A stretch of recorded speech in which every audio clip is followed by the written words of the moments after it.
let's see. Start recording. Get the link.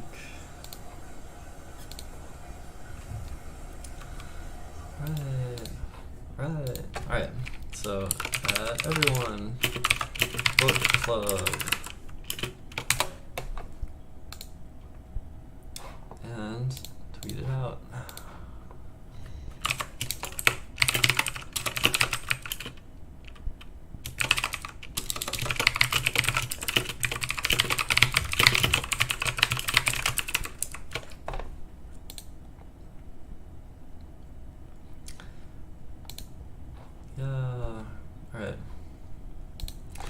Alright, now hopefully there's not too many other extra construction sounds that are gonna come and bother the audio.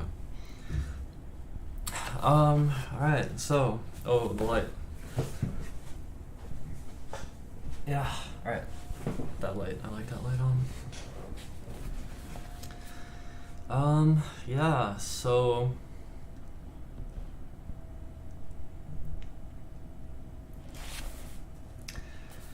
Alright, so Lupin took back the Marauders map last time, and Harry kind of got in trouble with Snape, but I don't know if there were really any consequences for that. Oh no, we have a lot of construction noises again. Alright, well, I'll just try to speak over it. It's not too bad right now. Yeah. I thought it stopped, but I guess they're still working on it, or whatever. I'll just try to speak over it, I guess, because we've started, so let's just do it. Damn it. Right, chapter 15, the Quidditch final. Alright, I'll just read over it. Hopefully it's not coming too loud into the microphone, but it's pretty loud, to be honest. Yeah, alright. Chapter 15, the Quidditch final. He sent me this, Hermione said, holding out the letter. Harry took it. The parchment was damp, and enormous teardrops had smudged the ink so badly in places that it was very difficult to read. Dear Hermione, we lost. I'm allowed to bring him back to Hogwarts. Execution date to be fixed. Beaky has enjoyed London. I won't forget all the help you gave us. Hagrid. They can't do this, said Harry. They can't. Buckbeak isn't dangerous. And, oh, I need to show you this, but there's even teardrops on the letter. Yeah. So Hagrid is crying as he scribbled his note. And, yeah. Malfoy's dad frightened the committee into it, said Hermione, wiping her eyes. You know what he's like. They're a bunch of dottery old fools, and they were scared. There'll be an appeal, though. There always is. Only I can't see any hope. Nothing will have changed. Yeah, I will, said Ron fiercely. You won't have to do all the work alone this time, Hermione. I'll help. Oh, Ron. Hermione flung her arms around Ron's neck and broke down completely. Ron, looking quite terrified, patted her very awkwardly on the top of the head. Finally, Hermione drew away. Ron, I'm really, really sorry about Scabbers, she sobbed. Oh, well, he was old, said Ron, looking thoroughly relieved that she had let go of him. And he was a bit useless. You never know, Mom and Dad might get me an owl now. The safety measures imposed on the students since Black's second break-in made it impossible for Harry, Ron, and Hermione to go and visit Hagrid in the evenings. Their only chance of talking to him was during Care of Magical Creatures lessons. He seemed numb with shock at the verdict. It's all my fault. Got all tongue-tied. They was all sitting there in black robes, and I kept dropping me notes and forgetting all them dates you looked up for me, Hermione. And then Lucius Malfoy stood up and said his bit, and the committee just did exactly what he told them. There's still the appeal, said Ron fiercely. Don't give up yet, we're working on it. They were walking back up to the castle with the rest of the class. Ahead they could see Malfoy, who was walking with Crabbe and Goyle, and kept looking back, laughing derisively. "'S no good, Ron," said Hagrid sadly as they reached the castle steps. "That committee's in Lucius Malfoy's pocket. I'm just gonna make sure the resto Beaky's time is the happiest he's ever had. I owe him that." Hagrid turned around and hurried back towards his cabin, his face buried in his handkerchief. "Look at him blubber." Malfoy, Crabbe, and Goyle had been standing just inside the castle doors, listening. "Have you ever seen anything quite as pathetic?" said Malfoy. "And he's supposed to be our teacher."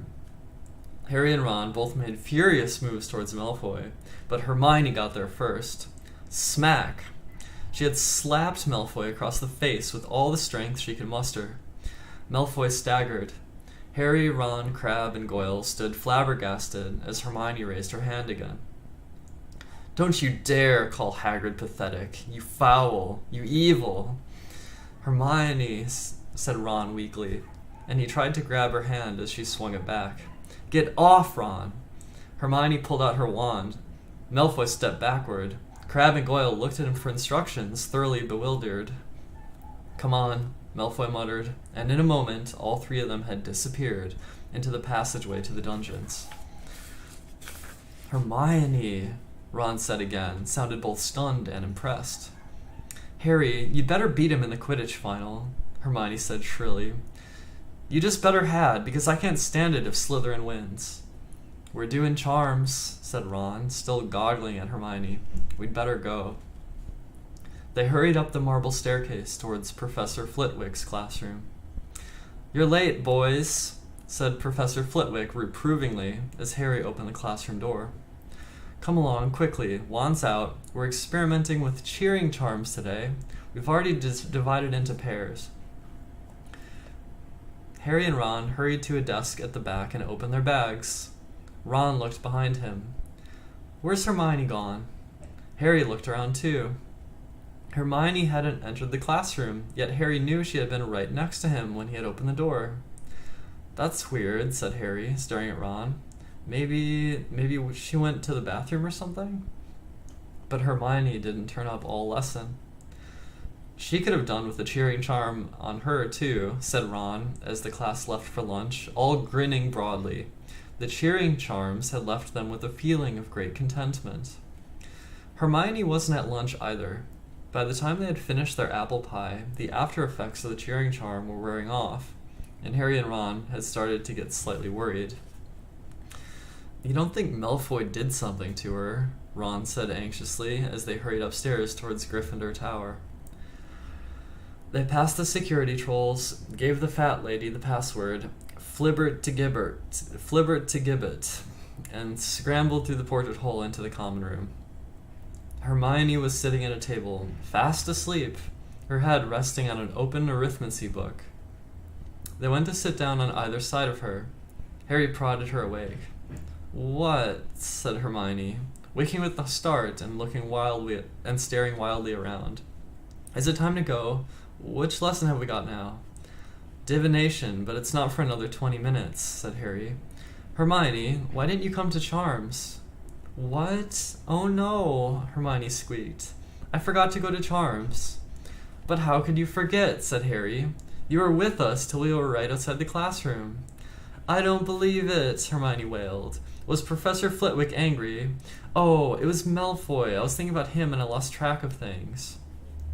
"You know what, Hermione," said Ron, looking down at the enormous arithmancy book Hermione had been using as a pillow. "I reckon you're cracking up. You're trying to do too much." "No, I'm not," said Hermione, brushing her hair out of her eyes and staring hopelessly around for her bag. "I just made a mistake, that's all. I'd better go and see Professor Flitwick and say sorry. I'll see you in Divination." Hermione joined them at the foot of the ladder to Professor Trelawney's classroom 20 minutes later, looking extremely harassed. "I can't believe I missed cheering charms, and I bet they come up in our exams. Professor Flitwick hinted they might." Together they climbed the ladder into the dim, stifling tower room. Glowing on every little table was a crystal ball full of pearly white mist. Harry, Ron, and Hermione sat down together at the same rickety table. I thought we weren't starting crystal balls until next term, Ron muttered, casting a wary eye around for Professor Trelawney in case she was lurking nearby. Don't complain, this means we've finished palmistry, Harry muttered back. I was getting sick of her flinching every time she looked at my hands. Good day to you, said the familiar, misty voice, and Professor Trelawney made her usual dramatic entrance out of the shadows. Parvati and Lavender quivered with excitement, their faces lit by the milky glow of their crystal ball. I have decided to introduce the crystal ball a little earlier than I had planned, said Professor Trelawney, sitting with her back to the fire and gazing around. The fates have informed me that your examination in June will concern the orb, and I am anxious to give you sufficient practice. Hermione snorted. Well, honestly, the fates have informed her. Who sets the exam? She does. What an amazing prediction, she said, not troubling to keep her voice low. Harry and Ron choked back laughs. It was hard to tell whether Professor Trelawney had heard them, as her face was hidden in shadow. She continued, however, as though she had not. Crystal gazing is a particularly refined art, she said dreamily. I do not expect any of you to see when you first peer into the orb's infinite depths. We shall start by practicing relaxing the conscious mind and external eyes. Ron began to snigger uncontrollably and had to stuff his fists into his mouth to stifle the noise. So as to clear the inner eye and the superconscious. Perhaps, if we are lucky, some of you will see before the end of the class. And so they began. Harry, at least, felt extremely foolish, staring blankly at the crystal ball, trying to keep his mind empty when thoughts such as, "This is stupid," kept drifting across it. It didn't help that Ron kept breaking into silent giggles and Hermione kept tuttering. Seen anything yet? Harry asked them after a quarter of an hour's quiet crystal gazing. Yeah, there's a burn on this table, said Ron, pointing. Someone spilled their candle. This is such a waste of time, Hermione hissed. I could be practicing something useful. I could be catching up on cheering charms. Professor Trelawney rustled past. Would anyone like me to help them interpret the shadowy portents? Portents. What is that word? Let's look up that word. Portent. A sign or warning that something especially momentous or calamitous is likely to happen. Portent. I didn't know that word. Would anyone like me to help them interpret the shadowy portents within their orb? She murmured over the clinking of her bangles. I don't need help, Ron whispered. It's obvious what this means. There's going to be loads of fog tonight. Both Harry and Hermione burst out laughing. Now really, said Professor Trelawney, as everyone's heads turned in their direction. Parvati and Lavender were looking scandalized. You are disturbing the clairvoyant vibrations. She approached their table and peered into their crystal ball. Harry felt his heart sinking. He was sure he knew what was coming. There is something here, Professor Trelawney whispered, lowering her voice to the ball so that it was reflected twice in her huge glasses. Something moving. But what is it? Harry was prepared to bet everything he owned, including his firebolt, that it wasn't good news, whatever it was. And sure enough, my dear, Professor Trelawney breathed, gazing up at Harry. It is here, plainer than ever before. My dear, stalking toward you, growing ever closer.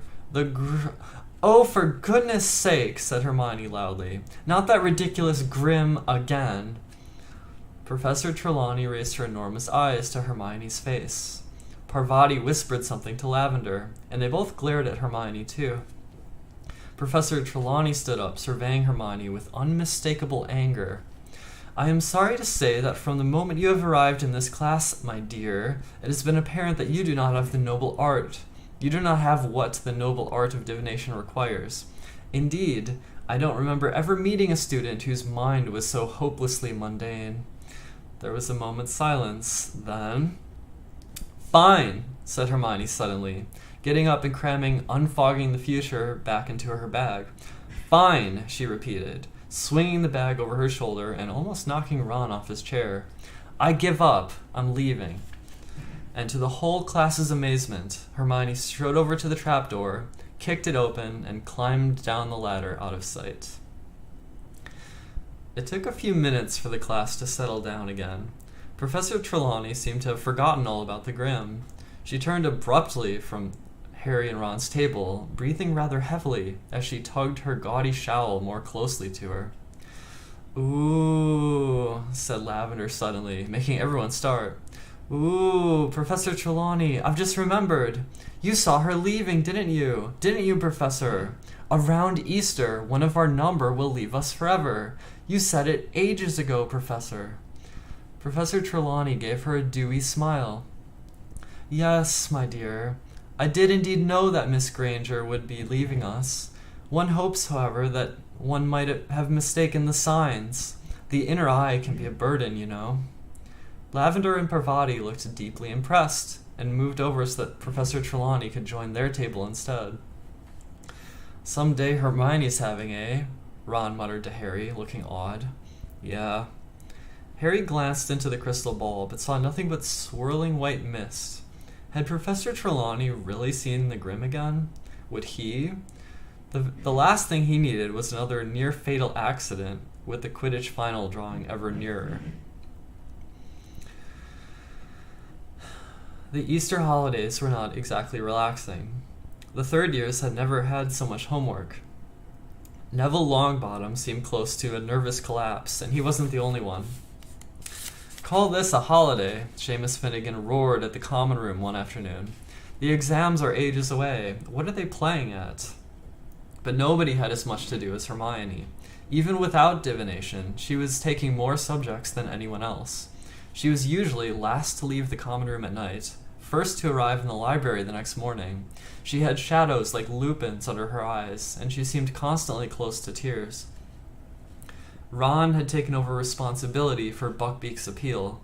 When he wasn't doing his own work, he was poring over enormously thick volumes with names like The Handbook of Hippogriff Psychology and Foul or Foul, a study of hippogriff brutality. He was so absorbed he even forgot to be horrible to Crookshanks. Harry, meanwhile, had to fit in his homework around Quidditch practice every day, not to mention endless discussions of tactics with Wood. The Gryffindor-Slytherin match would take place on the first Saturday after the Easter holidays. Slytherin was leading the tournament by exactly 200 points. This meant, as Wood constantly reminded his team, that they needed to win the match by more than that amount to win the cup. It also meant that the burden of winning fell largely on Harry, because capturing the snitch was worth 150 points. "So you must catch it only if we're more than 50 points up," Wood told Harry constantly. "Only if we're more than 50 points up, Harry, or we win the match but lose the cup. You've got that, haven't you? You must catch the snitch only if we're—" "I know, Oliver," Harry yelled. The whole of Gryffindor House was obsessed with the coming match. Gryffindor hadn't won the Quidditch Cup since the legendary Charlie Weasley, Ron's second oldest brother, had been Seeker, but Harry doubted whether any of them, even Wood, wanted to win the match as much as he did. The enmity between Harry and Malfoy was at its highest point ever. Malfoy was still smarting around the mud-throwing incident in Hogsmeade, and was even more furious. Malfoy was still smarting about the mud-throwing incident in Hogsmeade and was even more furious that Harry had somehow wormed his way out of punishment. Harry hadn't forgotten Malfoy's attempt to sabotage him in the match against Ravenclaw, but it was the matter of Buckbeak that made him most determined to beat Malfoy in front of the entire school. Never, in anyone's memory, had a match approached in such a highly charged atmosphere. By the time the holidays were over, tension between the two teams and their houses was at breaking point. A number of small scuffles broke out on the corridors, culminating in a nasty incident in which a Gryffindor 4th year and a Slytherin 6th year ended up in the hospital wing, with leaks sprouting out of their ears. Harry was having a particularly bad time of it. He couldn't walk to class without Slytherins sticking out their legs and trying to trip him up. Crabbe and Goyle kept popping up wherever he went, and slouching away, looking disappointed when they saw him surrounded by people. Wood had given instructions that Harry should be accompanied everywhere, in case the Slytherins tried to put him out of action. The whole of Gryffindor House took up the challenge enthusiastically, so that it was impossible for Harry to get to classes on time because he was surrounded by a vast, chattering crowd. Harry was more concerned for his firebolt's safety than his own. When he wasn't flying it, he locked it securely in his trunk, and frequently dashed back up to Gryffindor Tower at break times to check that it was still there. All usual pursuits were abandoned in the Gryffindor common room the night before the match. Even Hermione had put down her books. "I can't work. I can't concentrate," she said nervously. There was a great deal of noise. Fred and George Weasley were dealing with the pressure by being louder and more exuberant than ever. Oliver Wood was crouched over a model of a Quidditch field in the corner, prodding little figures across it with his wand and muttering to himself. Angelina, Alicia, and Katie were laughing at Fred and George's jokes. Harry was sitting with Ron and Hermione, removed from the center of things, trying not to think about the next day, because every time he did, he had the horrible sensation that something very large and frightening to get out of his stomach. He had the horrible sensation that something very large and frightening... Oh, I keep misreading this. He had a horrible sensation that something very large was fighting to get out of his stomach. "You're gonna be fine," Hermione told him, though she looked positively terrified. "You've got a firebolt," said Ron. "Yeah," said Harry, his stomach writhing. It came as a relief when Wood suddenly stood up and yelled, "Team, bed." Harry slept badly. First he dreamed that he had overslept, and that Wood was yelling, "Where were you? We had to use Neville instead." Then he dreamed that Malfoy and the rest of the Slytherin team arrived for the match riding dragons. He was flying at breakneck speed, trying to avoid a spurt of flames from Malfoy's steed's mouth. When he realized he had forgotten his firebolt, he fell through the air and woke with a start. It was a few seconds before Harry remembered that the match hadn't taken place yet, that he was safe in bed, and that the Slytherin team definitely wouldn't be allowed to play on dragons. He was feeling very thirsty. Quietly as he could, he got out of his four-poster and went to pour himself some water from the silver jug beneath the window.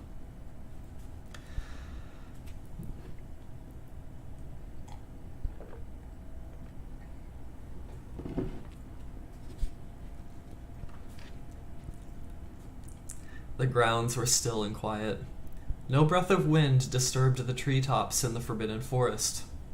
The Whomping Willow was motionless and innocent-looking.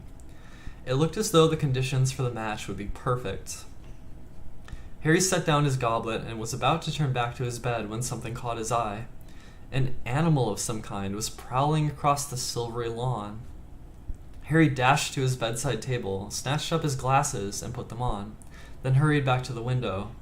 It couldn't be the Grim, not now, not right before the match. He peered out at the grounds again. After a minute's frantic searching, spotted it. It was skirting the edge of the forest now. It wasn't the Grim at all, it was a cat. Harry clutched the window shelf in relief as he recognized the bottle-brush tail. It was only Crookshanks. Or was it only Crookshanks? Harry squinted, pressing his nose flat against the glass. Crookshanks seemed to have come to a halt. Harry was sure he could see something else moving in the shadow of the trees too. And just then, it emerged. A gigantic, shaggy black dog, moving stealthily across the lawn. Crookshanks trotting at its side. Harry stared. What did this mean? If Crookshanks could see the dog as well, how could it be an omen of Harry's death? "Ron," Harry hissed. "Ron, wake up." "Huh?" "I need you to tell me if you can see something." "It's all dark, Harry," Ron muttered thickly. "What are you on about?" "Down here." Harry quickly looked back out the window. Crookshanks and the dog had vanished. Harry climbed onto the windowsill to look right down into the shadows of the castle, but they weren't there. Where had they gone?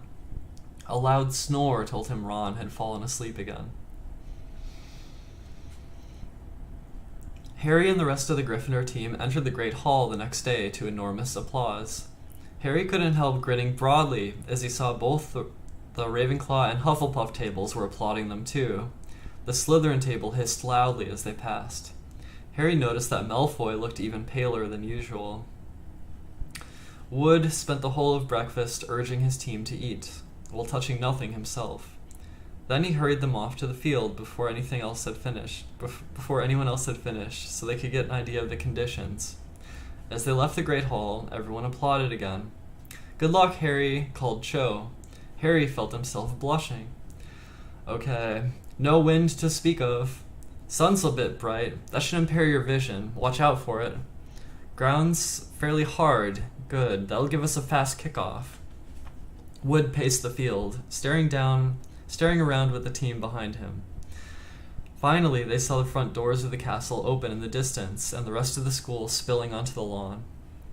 "Locker rooms," said Wood tersely. None of them spoke as they changed into their scarlet robes. Harry wondered if they were feeling like he was, as though he'd eaten something extremely wriggly for breakfast. In what seemed like no time at all, Wood was saying, "Okay, it's time. Let's go." They walked out onto the field to a tidal wave of noise. 3/4 of the crowd were wearing scarlet rosettes, waving scarlet flags with the Gryffindor lion upon them, or brandishing banners with slogans like, "Go Gryffindor," and "Lions for the Cup." Behind the Slytherin goalposts, however, 200 people were wearing green. The silver serpent of Slytherin glittered on their I keep misreading. Oh, there's an interesting thing here, though. 200 people wearing green, and apparently that's 1/4 of the school. So there's about 800 students, I guess. So, yeah, I don't know. I guess that's like maybe 30 students in each house in each year. Something like that. Anyway, just some interesting numbers. Behind the Slytherin goalposts, however, 200 people were wearing green. The silver serpent of Slytherin glittered on their flags, and Professor Snape sat in the very front row, wearing green like everyone else, and a very grim smile. "And here are the Gryffindors," yelled Lee Jordan, who was acting as commentator as usual. "Potter, Bell, Johnson, Spinnet, Weasley, and Wood. Widely acknowledged as the best team Hogwarts has seen in a good few years." Lee's comments were drowned by a tide of boos from the Slytherin end. "And here come the Slytherin team, led by Captain Flint. He's made some changes in the lineup, and he seems to be going for size rather than skill." More boos from the Slytherin crowd. Harry, however, thought Lee had a point. Malfoy was easily the smallest person on the Slytherin team. The rest of them were enormous. "Captains, shake hands," said Madame Hooch. Flint and Wood approached each other and grasped each other's hands very tightly. It looked as though each was trying to break the other's fingers. "Mount your brooms," said Madame Hooch. 3, 2, 1. The sound of her whistle was lost in the roar from the crowd as 14 brooms rose into the air. Harry felt his hair fly back off his forehead. His nerves left him in the thrill of the flight. He glanced around, saw Malfoy on his tail, and sped off in search of the snitch. "And it's Gryffindor in possession. Alicia Spinnet of Gryffindor with the quaffle, heading straight for the Slytherin goalposts. Looking good, Alicia. No. Quaffle intercepted by Warrington. Warrington of Slytherin tearing up the field. Wham! Nice bludger work there by George Weasley. Warrington drops the quaffle. It's caught by Johnson. Gryffindor back in possession. Come on, Angelina. Nice swerve around Montague. Doc, Angelina, that's a bludger. She scores! 10-0 to Gryffindor." Angelina punched the air. She soared around the end of the field. A sea of scarlet below was screaming its delight. Ouch! Alicia was nearly thrown from her broom as Marcus Flint went smashing into her. "Sorry," said Flint as the crowd below booed. "Sorry, didn't see her." A moment later, Fred Weasley chucked his beater's club at the back of Flint's head. Flint's nose smashed into the handle of his broom and began to bleed. "That will do," shrieked Madame Hooch, zooming between them. Penalty shot to Gryffindor for an unprovoked attack on their chaser. Penalty shot to Slytherin for deliberate damage to their chaser. Come off it, miss, howled Fred, but Madam Hooch blew her whistle and Alicia flew forward to take the penalty. Come on, Alicia, yelled Lee into the silence that had descended on the crowd. Yes, she's beaten the keeper. 20-0 to Gryffindor. Harry turned to the firebolt sharply to watch Flint, still bleeding freely, fly forward to take the Slytherin penalty. Wood was hovering in front of the Gryffindor goalpost, his jaw clenched. Course, Wood's a superb keeper, Lee Jordan told the crowd as Flint waited for Madam Hooch's whistle. Superb! Very difficult to pass, very difficult indeed. Yes! I don't believe it. He saved it. Relieved, Harry zoomed away, gazing around for the snitch, but still making sure he caught every word of Lee's commentary. It was essential that he hold Malfoy off the snitch until Gryffindor was more than 50 points up. Gryffindor in possession. No. Slytherin possession. No. Gryffindor back in possession, and it's Katie Bell. Katie Bell for Gryffindor with the quaffle. She's streaking up the field. That was deliberate! Montague, a Slytherin chaser, had swerved in front of Katie, and instead of seizing the quaffle, had grabbed her head. Katie cartwheeled in the air, managed to stay on her broom, but dropped the quaffle. Madam Hooch's whistle rang out again as she soared over to Montague and began shouting at him. A minute later, Katie had put another penalty past the Slytherin keeper. 30-0, take that, you dirty cheating. Jordan, if you can't commentate in an unbiased way, I'm telling it like it is, Professor. Harry felt a huge jolt of excitement. He had seen the snitch. It was shimmering at the foot of one of the Gryffindor goalposts, but he mustn't catch it yet. And if Malfoy saw it... Faking a look of sudden concentration, Harry pulled his firebolt around and sped off toward the Slytherin end. It worked. Malfoy went herring after him, clearly thinking Harry had seen the snitch there. Whoosh! One of the bludgers came streaking past Harry's right ear, hit by the gigantic Slytherin beater Derek. Then again, whoosh! The second bludger grazed Harry's elbow. The other beater, Bowl, was closing in. Harry had a fleeting glimpse of Bowl and Derek zooming towards him, clubs raised. He turned the firebolt upward at the last second, and Bowl and Derek collided with a sickening crunch. Ha ha! Yelled Lee Jordan as the Slytherin beaters lurched away from each other, clutching their heads. Too bad, boys. You'll need to get up earlier than that to beat a firebolt. And it's Gryffindor in possession again, as Johnson takes the quaffle, Flint alongside her. Poke him in the eye, Angelina. It was a joke, Professor, it was a joke. Oh no, Flint in possession. Flint flying towards the Gryffindor goalpost. Come on now. Wood, save. But Flint had scored. There was an eruption of cheers from the Slytherin end, and Lee swore so badly that Professor McGonagall tried to tug the magical megaphone away from him. Sorry, Professor, sorry. It won't happen again. So, Gryffindor in the lead, 30 points to 10, and Gryffindor in possession. It was turning into the dirtiest game Harry had ever played in. Enraged that Gryffindor had taken such an early lead, the Slytherins were rapidly resorting to any means to take the quaffle. Bull hit Angelina with his club and tried to say he thought she was a bludger. George Weasley elbowed Bull in the face in retaliation. Madam Hooch awarded both teams penalties, and Wood pulled off another spectacular save, making the score 40-10 to Gryffindor. The snitch had disappeared again. Malfoy was still keeping close to Harry as he soared over the match, looking for it. Once Gryffindor was 50 points ahead, Katie scored 50-10. Fred and George Weasley were swooping around her, clubs raised, in case any of the Slytherins were thinking of revenge. Bull and Derek took advantage of Fred and George's absence to aim both bludgers at Wood. They caught him in the stomach, one after the other, and he rolled over in the air, clutching his broom, completely winded. Madam Hooch was beside herself. You do not attack the keeper unless the quaffle is within the scoring area, she shrieked at Boyle and Derek. Gryffindor penalty. And Angelina scored, 60-10. Moments later, Fred Weasley pelted a bludger at Warrington, knocked the quaffle out of his hands. Alicia seized it and put it through the Slytherin goal, 70-10. The Gryffindor crowd below was screaming itself hoarse. Gryffindor was 60 points in the lead, and if Harry caught the snitch now, the cup was theirs.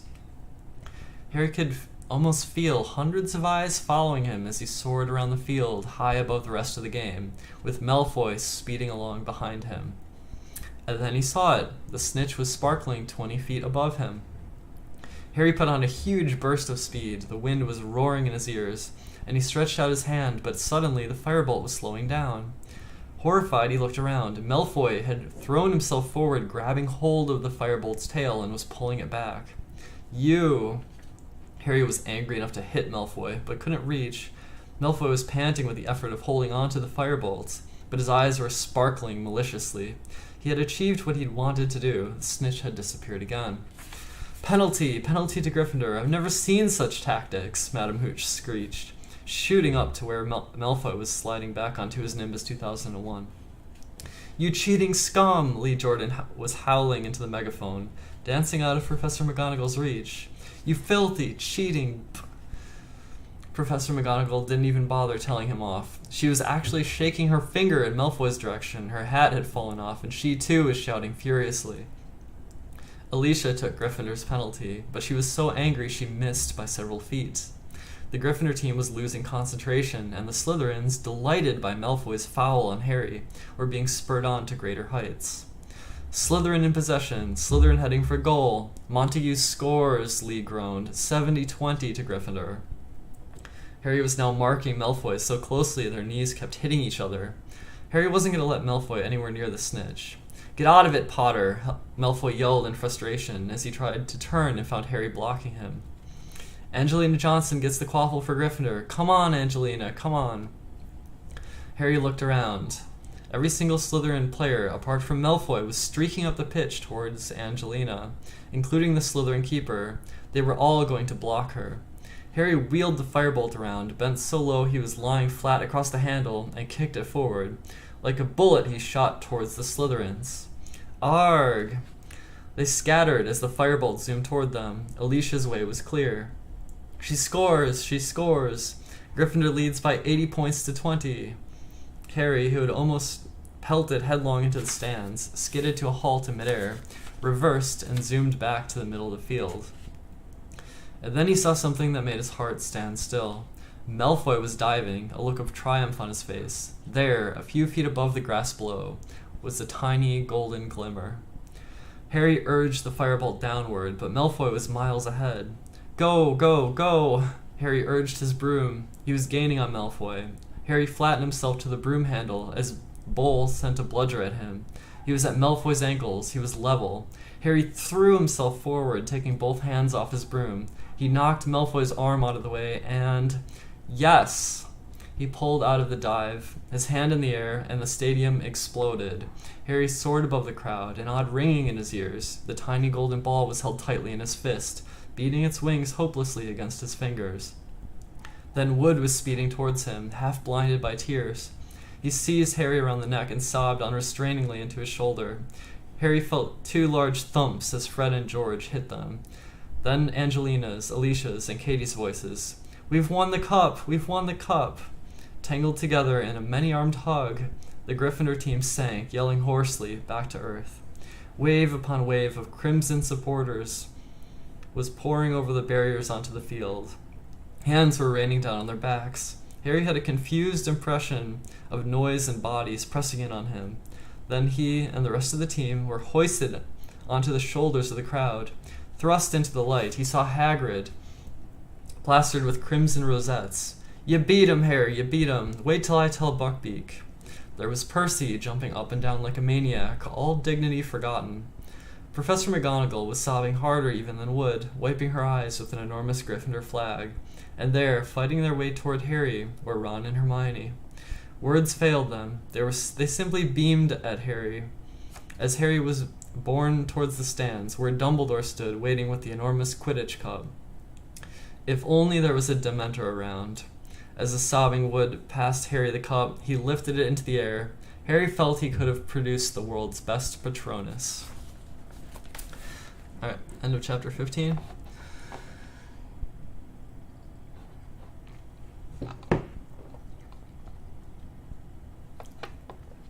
I wonder if there's even a kitchen in Hogwarts, or is there a spell to summon food? Interesting you bring that up. There are kitchens, and they actually get visited later.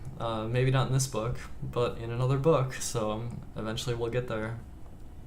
is Quidditch such a big thing in this book?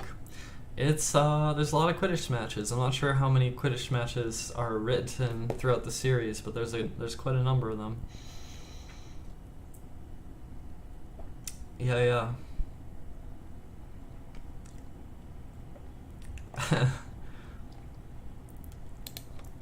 Yeah, there's a lot of Quidditch. I'm personally not that fond of Quidditch, but you know. Anyway, Chapter 16, Professor Trelawney's prediction.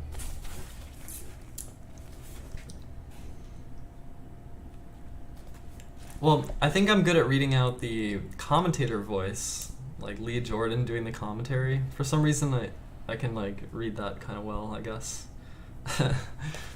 But I guess I'm just not that much of a fan of the sport or something. Chapter 16, Professor Trelawney's prediction. Harry's euphoria at finally winning the Quidditch Cup lasted at least a week. Even the weather seemed to be celebrating. As June approached, the days became cloudless and sultry, and all anybody felt like doing was strolling onto the grounds and flopping down on the grass with several pints of iced pumpkin juice. Perhaps playing a casual game of gobstones, or watching the giant squid propel itself dreamily across the surface of the lake. But they couldn't. Exams were nearly upon them, and instead of lazing around outside, the students were forced to remain inside the castle, trying to bully their brains into concentrating, while enticing wafts of summer air drifted in through the windows. Even Fred and George Weasley had been spotted working. They were about to take their OWLs, Ordinary Wizarding Levels. Percy was getting ready to take his NEWTs, Nastily Exhausting Wizarding Tests, the highest qualification Hogwarts offered. As Percy hoped to enter the Ministry of Magic, he needed top grades. He was becoming increasingly edgy and gave very severe punishments to anyone who disturbed the quiet of the common room in the evenings. In fact, the only person who seemed more anxious than Percy was Hermione. Harry and Ron had given up asking her how she was managing to attend several classes at once, but they couldn't restrain themselves when they saw the exam schedule she had drawn up for herself. The first column read, Monday, 9 o'clock arithmancy, 9 o'clock transfiguration, lunch, 1 o'clock charms, 1 o'clock ancient runes. Hermione, Ron said cautiously, because she was liable to explode when interrupted these days. Are you sure you've copied down these times right? What? Snapped Hermione, picking up the exam schedule and examining it. Yes, of course I have. Is there any point asking how you're going to sit for 2 exams at once? Said Harry. No, said Hermione shortly. Have either of you seen my copy of Numerology and Grammatica? Oh yeah, I borrowed it for a bit of bedtime reading, said Ron, but very quietly. Hermione started shifting heaps of parchment around her table, looking for the book. Just then, there was a rustle at the window, and Hedwig fluttered through it, a note clutched tight in her beak. It's from Hagrid, said Harry, ripping the note open. Buckbeak's appeal. It's set for the 6th. That's the day we finish our exams, said Hermione, still looking everywhere for her arithmancy book. And they're coming up here to do it, said Harry, still reading from the letter. Someone from the Ministry of Magic and an executioner. Hermione looked up, startled. They're bringing the executioner to the appeal, but that sounds as though they've already decided. Yeah, it does, said Harry slowly. They can't, Ron howled. I've spent ages reading up on stuff for him. They can't just ignore it all. But Harry had a horrible feeling that the Committee for the Disposal of Dangerous Creatures had had its mind made up for them by Mr. Malfoy. Draco, who had been noticeably subdued since Gryffindor's triumph in the Quidditch final, seemed to regain some of his old swagger over the next few days. From sneering comments Harry overheard, Malfoy was certain Buckbeak was going to be killed, and seemed thoroughly pleased with himself for bringing it about. It was all Harry could do to stop himself from imitating Hermione and hitting Malfoy in the face on these occasions. And the worst thing of all was that they had no time or opportunity to go and see Hagrid, because the strict new security measures had not been lifted, and Harry didn't dare retrieve his invisibility cloak from below the one-eyed witch. Exam week began, and an unnatural hush fell over the castle. The third years emerged from Transfiguration at lunchtime on Monday, limp and ashen-faced, comparing results and bemoaning the difficulty of the tasks they had been set, which included turning a teapot into a tortoise. Hermione irritated the rest by fussing about how her tortoise had looked more like a turtle, which was the least of everyone else's worries. Mine still had a spout for a tail. What a nightmare. Were the tortoises supposed to breathe steam? It still had a willow pattern shell. Do you think that'll count against me? Then, after a hasty lunch, it was straight back upstairs for the charms exam. Hermione had been right. Professor Flitwick did indeed test them on cheering charms. Harry slightly overdid his out of nerves, and Ron, who was partnering him, ended up in fits of hysterical laughter and had to be led away to a quiet room for an hour before he was ready to perform the charm himself. After dinner, the students hurried back to their common rooms, not to relax, but to start studying for care of magical creatures, potions, and astronomy. Hagrid presided over the care of magical creatures exam the following morning, with a very preoccupied air indeed. His heart didn't seem to be in it at all. He had provided a large tub of fresh flobberworms for the class, and told them that to pass the test, their flobberworm had to still be alive at the end of 1 hour.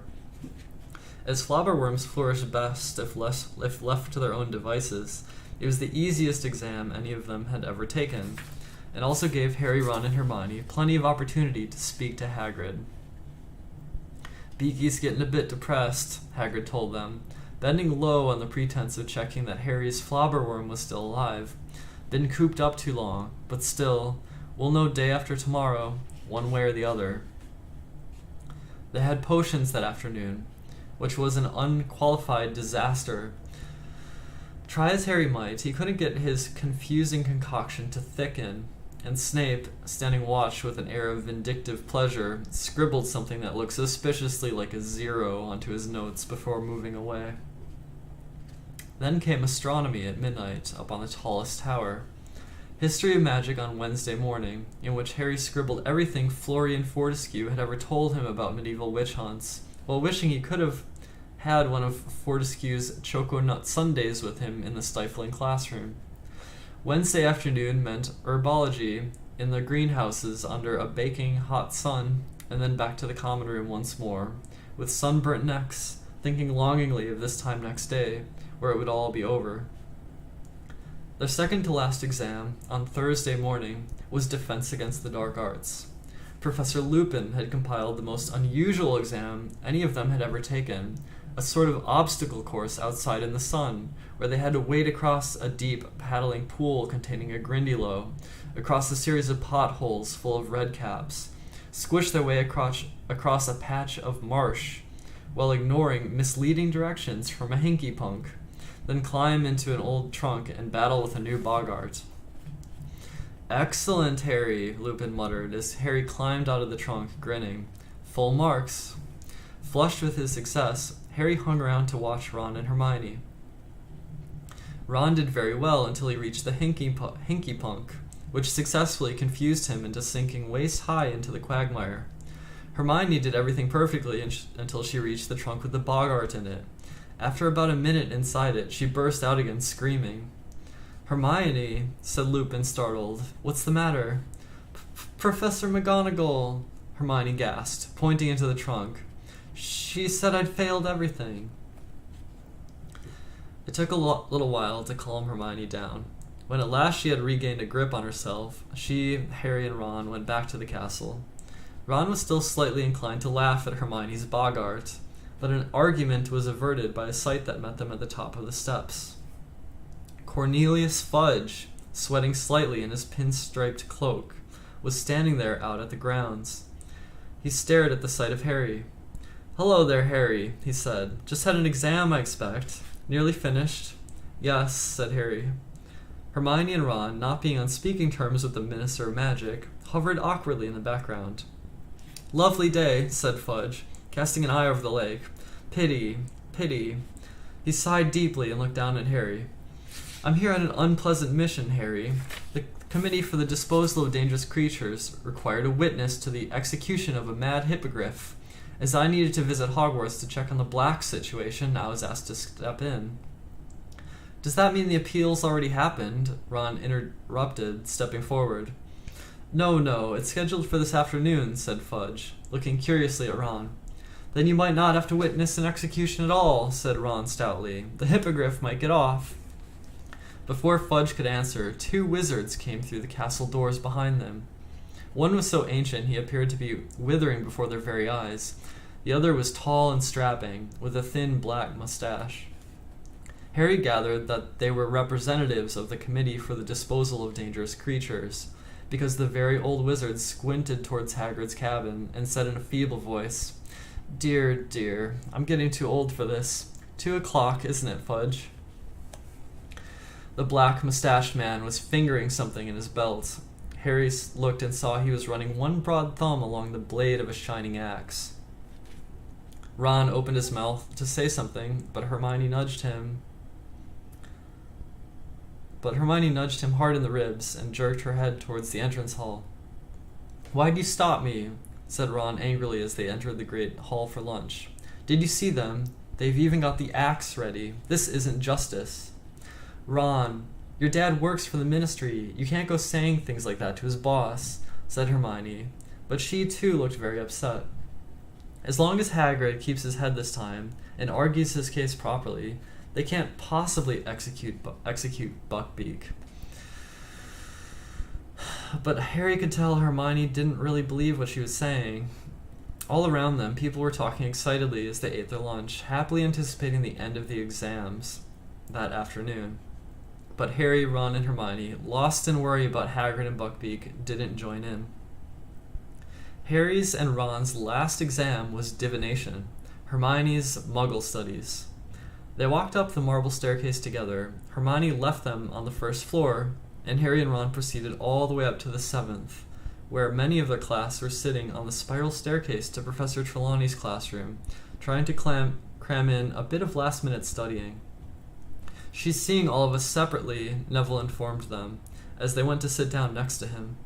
He had his copy of Unfogging the Future open on his lap, at the pages devoted to crystal gazing. Have either of you ever seen anything in a crystal ball? He asked them unhappily. Nope, said Ron in an offhand voice. He kept checking his watch. Harry knew he was counting down the time until Buckbeak's appeal started. The line of people outside the classroom shortened very slowly. As each person climbed back down the silver ladder, the rest of the class hissed. What did she ask? Was it okay? But they all refused to say. She says the crystal balls told her if I... She says the crystal balls told her that if I tell you, I'll have a horrible accident, squeaked Neville as he clambered back down the ladder toward Harry and Ron, who had now reached the landing. That's convenient, snorted Ron. You know, I'm starting to think that Hermione was right about her. He jabbed his thumb toward the trapdoor overhead. She's a right old fraud. Yeah, said Harry, looking at his own watch. It was now 2 o'clock. Wish she'd hurry up. Parvati came back down the ladder, glowing with pride. She says I've got all the makings of a true seer, she informed Harry and Ron. I saw loads of stuff. Well, good luck. She hurried off down the spiral staircase towards Lavender. Ronald Weasley, said the familiar, misty voice from over their heads. Ron grimaced at Harry and climbed the silver ladder out of sight. Harry was now the only person left to be tested. He settled himself on the floor with his back against the wall, listening to a fly buzzing in the sunny window, his mind across the grounds with Hagrid. Finally, after about 20 minutes, Ron's large feet reappeared on the ladder. How'd it go? Harry asked him, standing up. Rubbish, said Ron. Couldn't see a thing, so I made up some stuff. I don't think she was convinced, though. Meet you in the common room, Harry muttered as Professor Trelawney's voice called, Harry Potter. The tower room was hotter than ever before. The curtains were closed, the fire was alight, and the usual sickly scent made Harry cough as he stumbled through the clutter of chairs and tables to where Professor Trelawney sat waiting for him before a large crystal ball. Good day, my dear, she said softly. If you would kindly gaze into the orb. Take your time now. Then tell me what you see within it. Harry bent over the crystal ball and stared as hard as he could, willing it to show him something other than swirling white fog, but nothing happened. Well, Professor Trelawney prompted delicately, what do you see? The heat was overpowering, and his nostrils were stinging with the perfumed smoke wafting from the fire beside him. He thought of what Ron had just said and decided to pretend. Said Harry. A dark shape. What does it resemble? Whispered Professor Trelawney. Think now. Harry cast his mind around, and it landed on Buckbeak. A hippogriff, he said firmly. Indeed, whispered Professor Trelawney, scribbling keenly on the parchment perched upon her knees. My boy, you may well be seeing the outcome of poor Hagrid's trouble with the Ministry of Magic. Look closer. Does the hippogriff appear to have its head? Yes, said Harry firmly. Are you sure? Professor Trelawney urged him. Are you quite sure, dear? You don't see it writhing on the ground, perhaps, and a shadowy figure raising an axe behind it? No, said Harry, starting to feel slightly sick. No blood, no weeping Hagrid. No, said Harry again, wanting more than ever to leave the room and the heat. It looks fine. It's flying away. Professor Trelawney sighed. Well, dear, I think we'll leave it there. A little disappointing, but I'm sure you did your best. Relieved, Harry got up, picked up his bag, and turned to go. But then a loud, harsh voice spoke behind him. It will happen tonight. Harry wheeled around. Professor Trelawney had gone rigid in her armchair, and her eyes were unfocused and her mouth sagging. Sorry, said Harry. But Professor Trelawney didn't seem to hear him. Her eyes started to roll. Harry stood there in a panic. She looked as though she was about to have some sort of seizure. He hesitated, thinking of running to the hospital wing, and then Professor Trelawney spoke again, in the same harsh voice, quite unlike her own. The Dark Lord lies alone and friendless, abandoned his followers. His servant has been chained these 12 years. Tonight, before midnight, the servant will break free and set out to rejoin his master. The Dark Lord will rise again with his servant's aid, greater and more terrible than ever before. Tonight, before midnight, the servant will set out to rejoin his master. Professor Trelawney's head fell forward onto her chest. She made a grunting sort of noise. Then, quite suddenly, Professor Trelawney's head snapped up again. I'm so sorry, dear boy, she said dreamily. The heat of the day, you know. I drifted off for a moment. Harry stood there, still staring. Is there anything wrong, my dear? You just told me that the Dark Lord's going to rise again, that his servant's going to go back to him. Professor Trelawney looked thoroughly startled. The Dark Lord? He who must not be named? My dear boy, that's hardly something to joke about. Rise again, indeed.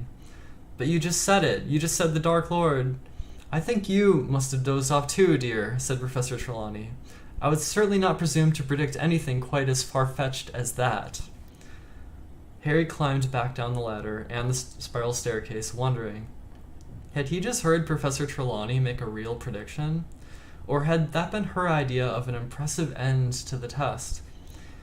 5 minutes later, he was dashing past the security trolls outside the entrance to Gryffindor Tower, Professor Trelawney's words still resounding in his head. People were striding past him in the opposite direction, laughing and joking, heading for the grounds and a bit of long-awaited freedom. By the time he had reached the portrait hole and entered the common room, it was almost deserted. Over in the corner, however, sat Ron and Hermione. Professor Trelawney, Harry panted, just told me. But he stopped abruptly at the sight of their faces. Buckbeak lost, said Ron weakly. Hagrid's just sent this. Hagrid's note was dry this time. No tears had splattered it, yet his hand seemed to have shaken so much as he wrote that it was hardly legible. Lost appeal. They're going to execute at sunset. Nothing you can do. Don't come down. I don't want you to see it. Hagrid. We've got to go, said Harry at once. He can't just sit there on his own, waiting for the executioner. Sunset, though, said Ron, who was now staring out the window in a glazed sort of way. We'd never be allowed, especially you, Harry. Harry sank his head into his hands, thinking. If only we had the invisibility cloak. Where is it? Said Hermione. Harry told her about leaving it in the passageway under the one-eyed witch. If Snape sees me anywhere near there again, I'm in serious trouble, he finished. That's true, said Hermione, getting to her feet. If he sees you, how do you open the witch's hump again? You tap it and say, Descendium, said Harry. But Hermione didn't wait for the rest of his sentence.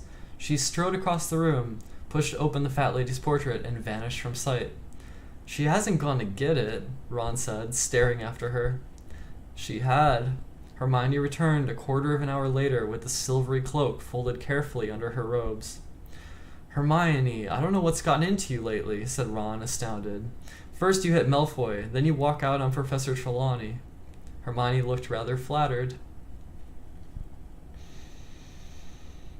They went down to dinner with everybody else, but did not return to Gryffindor Tower afterward. Harry had the cloak hidden down the front of his robes. He had to keep his arms folded to hide the lump.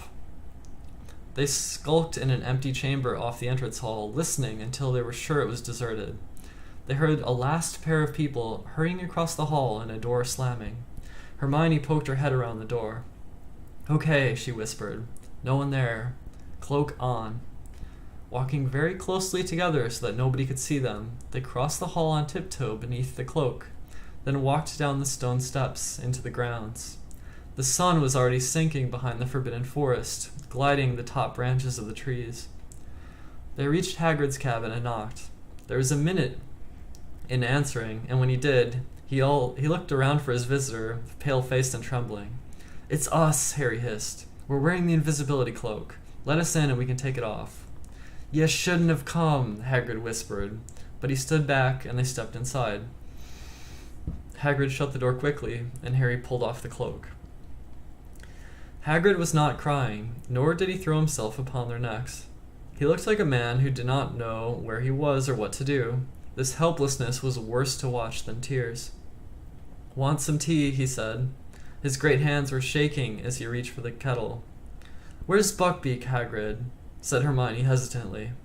I took him outside, said Hagrid, spilling milk all over the table as he filled up the jug. He's tethered in me pumpkin patch. Thought he ought to see the trees and smell fresh air before... Hagrid's hand trembled so violently that the milk jug slipped from his grasp and shattered all over the floor. I'll do it, Hagrid, said Hermione quickly, hurrying over and starting to clean up the mess. There's another one in the cupboard, Hagrid said, sitting down and wiping his forehead with his sleeve. Harry glanced at Ron, who looked back hopelessly. Isn't there anything anyone can do, Hagrid? Harry asked fiercely, sitting down next to him. Dumbledore. He's tried, said Hagrid. He's got no power to overrule the committee. He told them Buckbeak's all right, but they're scared. You know what Lucius Malfoy's like. Threatened him, I expect. And the executioner, McNair. He's an old pal of Malfoy's. But it'll be quick and clean, and I'll be beside him. Hagrid swallowed. His eyes were darting all over the cabin as though looking for some shred of hope or comfort. Dumbledore's gonna come down while it happens. Wrote me this morning. Said he wants her to be with me. Great man, Dumbledore. Hermione, who had been rummaging in Hagrid's cupboard for another milk jug, let out a small, quickly stifled sob. She straightened up with the new jug in her hands, fighting back tears. We'll stay with you too, Hagrid, she began, but Hagrid shook his shaggy head. You're to go back up to the castle. I told you. I don't want you watching. And you shouldn't be down here anyway. If Fudge and Dumbledore catch you out without permission, Harry, you'll be in big trouble. Silent tears were now streaming down Hermione's face, but she hid them from Hagrid, bustling around making tea. Then, as she picked up the milk bottle to pour some into a jug, she let out a shriek. Ron, I don't believe it. It's Scabbers. Ron gaped at her. What are you talking about? Hermione carried the milk jug over the table and turned it upside down. With a frantic squeak and much scrambling to get back inside, Scabbers the rat came sliding out onto the table. Scabbers, said Ron blankly. Scabbers, what are you doing here? He grabbed the struggling rat and held him up to the light. Scabbers looked dreadful. He was thinner than ever. Large tufts of hair had fallen out, leaving wide bald patches, and he writhed in Ron's hands as though desperate to free himself. "It's okay, Scabbers," said Ron. "No cats. There's nothing here to hurt you." Hagrid suddenly stood up, his eyes fixed on the window. His normally ruddy face had gone the color of parchment. "They're coming." Harry, Ron, and Hermione whipped around. A group of men was walking down the distant castle steps. In front was Albus Dumbledore, his silver beard gleaming in the dying sun. Next to him trotted Cornelius Fudge. Behind them came the feeble old committee member and the executioner MacNair. "You gotta go," said Hagrid. Every inch of him was trembling. "They mustn't find you here. Go, now." Ron stuffed Scabbers into his pocket, and Hermione picked up the cloak. "I'll let you out the back way," said Hagrid. They followed him to the door and into his back garden. Harry felt strangely unreal, and even more so when he saw Buckbeak a few yards away, tethered to a tree behind Hagrid's pumpkin patch.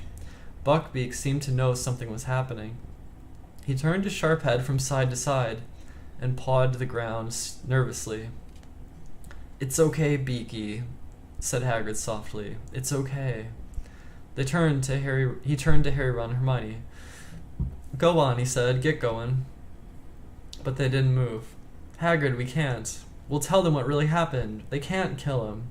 "Go," said Hagrid fiercely. "It's bad enough without you lot in trouble and all." They had no choice. As Hermione threw the cloak over Harry and Ron, they heard voices at the front of the cabin. Hagrid looked at the place where they had just vanished from sight. "Go quick," he said hoarsely. "Don't listen." And he strode back into his cabin as someone knocked at the front door. Slowly, in a kind of horrified trance, Harry, Ron, and Hermione set off silently around Hagrid's house. As they reached the other side, the front door closed with a sharp snap.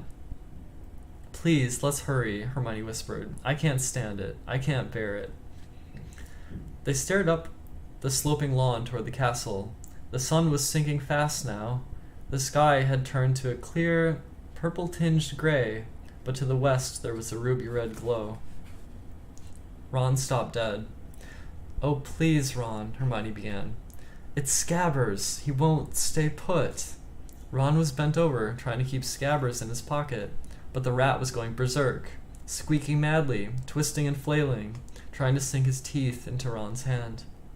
"Scabbers, it's me, you idiot. It's Ron," Ron hissed. They heard a door open behind them and men's voices. "Oh, Ron, please, let's move. They're going to do it," Hermione breathed. "Okay, Scabbers, stay put." They walked forward. Harry, like Hermione, was trying not to listen to the rumble of voices behind them. Ron stopped again. "I can't hold him. Scabbers, shut up. Everyone will hear us." The rat was squealing wildly, but not loudly enough to cover up the sounds drifting from Hagrid's garden. There was a jumble of indistinct male voices, a silence, and then, without warning, the unmistakable swish and thud of an axe. Hermione swayed on the spot. "They did it," she whispered to Harry. "I don't believe it. They did it."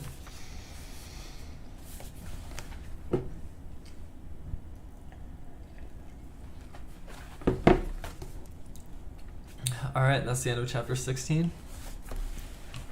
And we're starting to get to the climax of Prisoner of Azkaban. The climax of the book is we're getting closer to it.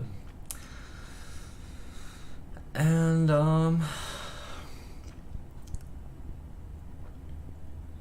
it gives it a high school feel, yeah. Yeah. Everyone wants to become a wizard bureaucrat. Well, Percy Weasley does. They can't ignore my appeal. I've done so much homework for it. Yeah. I mean, in this case, though, the appeal was good-hearted, so... What do I do in my free time when I'm a student at Hogwarts? Maybe I'll stream Hogwarts Legacy and we'll find out.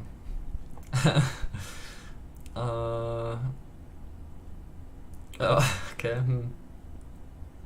Alright. Chapter 17. Cat, rat, and dog.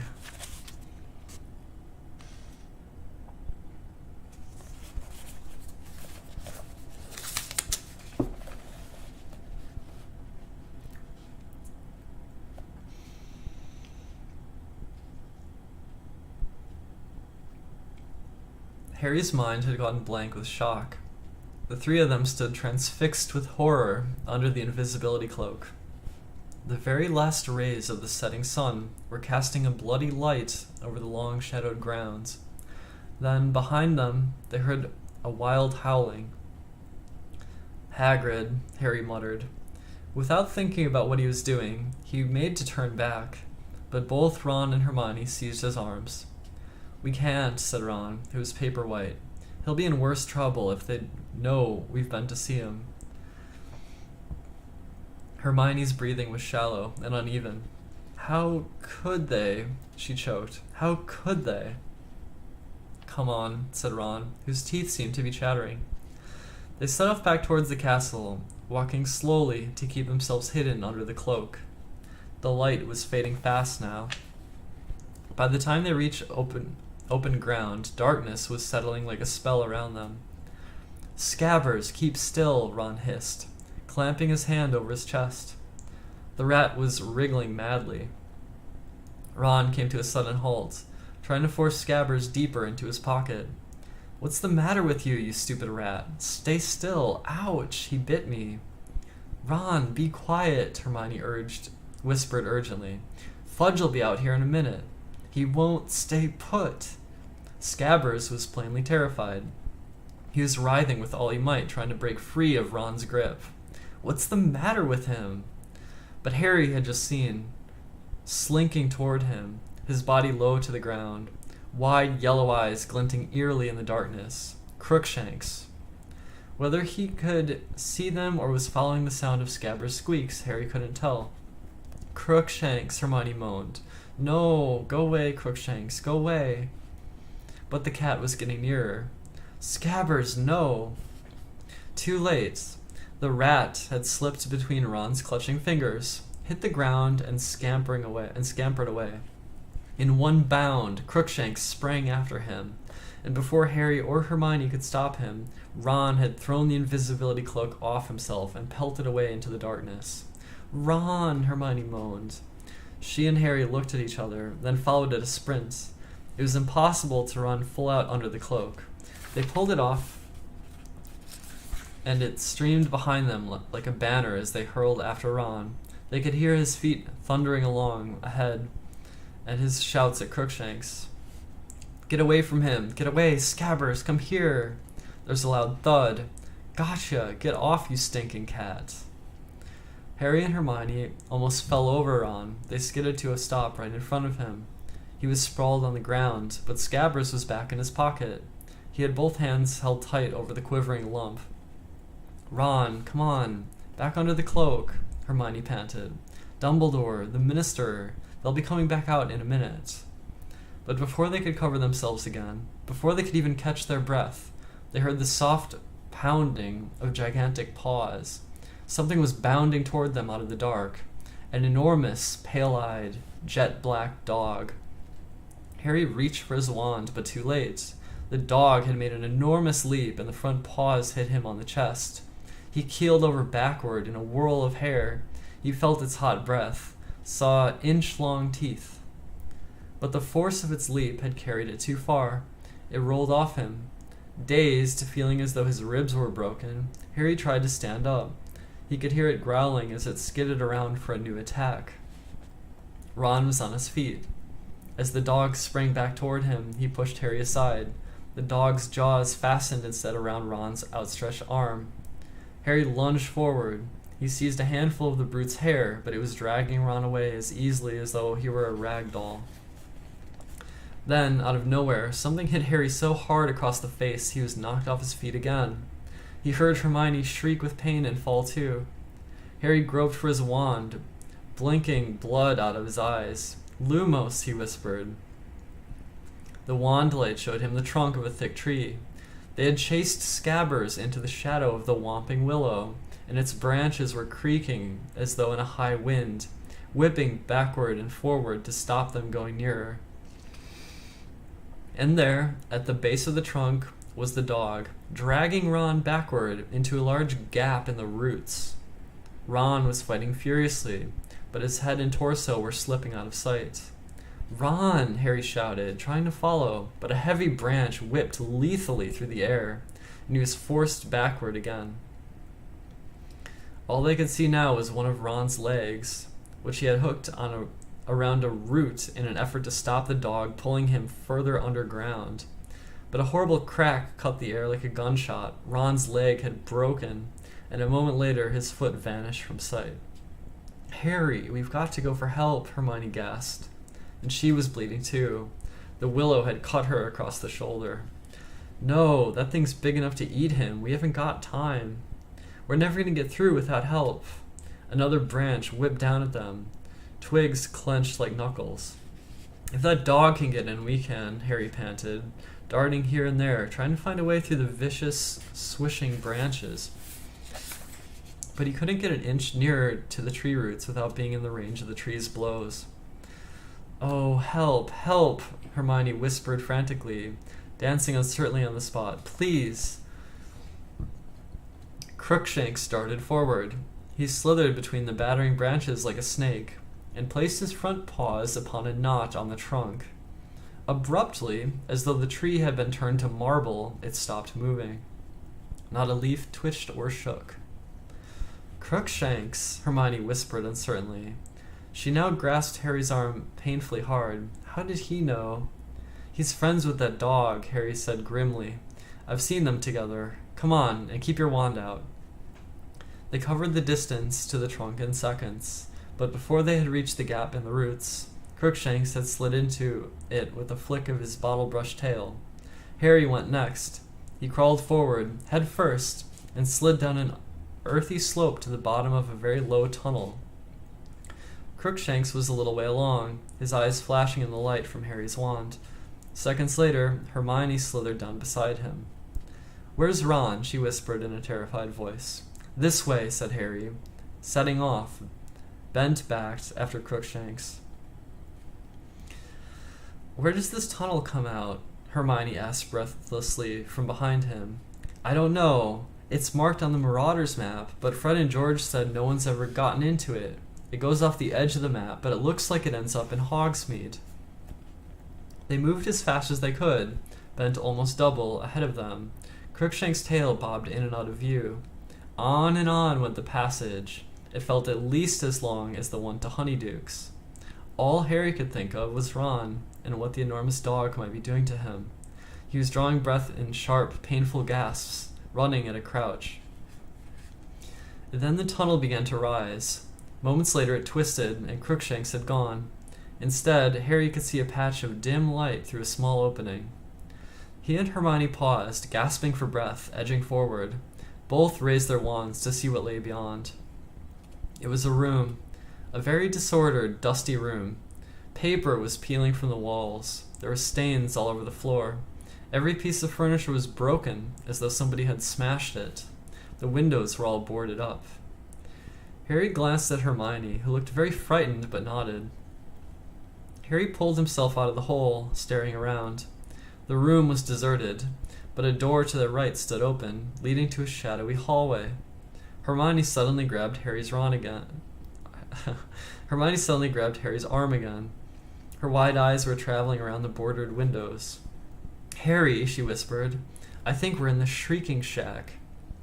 Harry looked around. His eyes fell on a wooden chair near them. Large chunks had been torn out of it. One of the legs had been ripped off entirely. "Ghosts don't do that," he said slowly. At that moment there was a creak overhead. Something had moved upstairs. Both of them looked up at the ceiling. Hermione's grip on Harry's arm was so tight, he was losing the feeling in his fingers. He raised his eyebrows at her. She nodded again and let go. Quietly as they could, they crept out into the hall and up the crumbling staircase.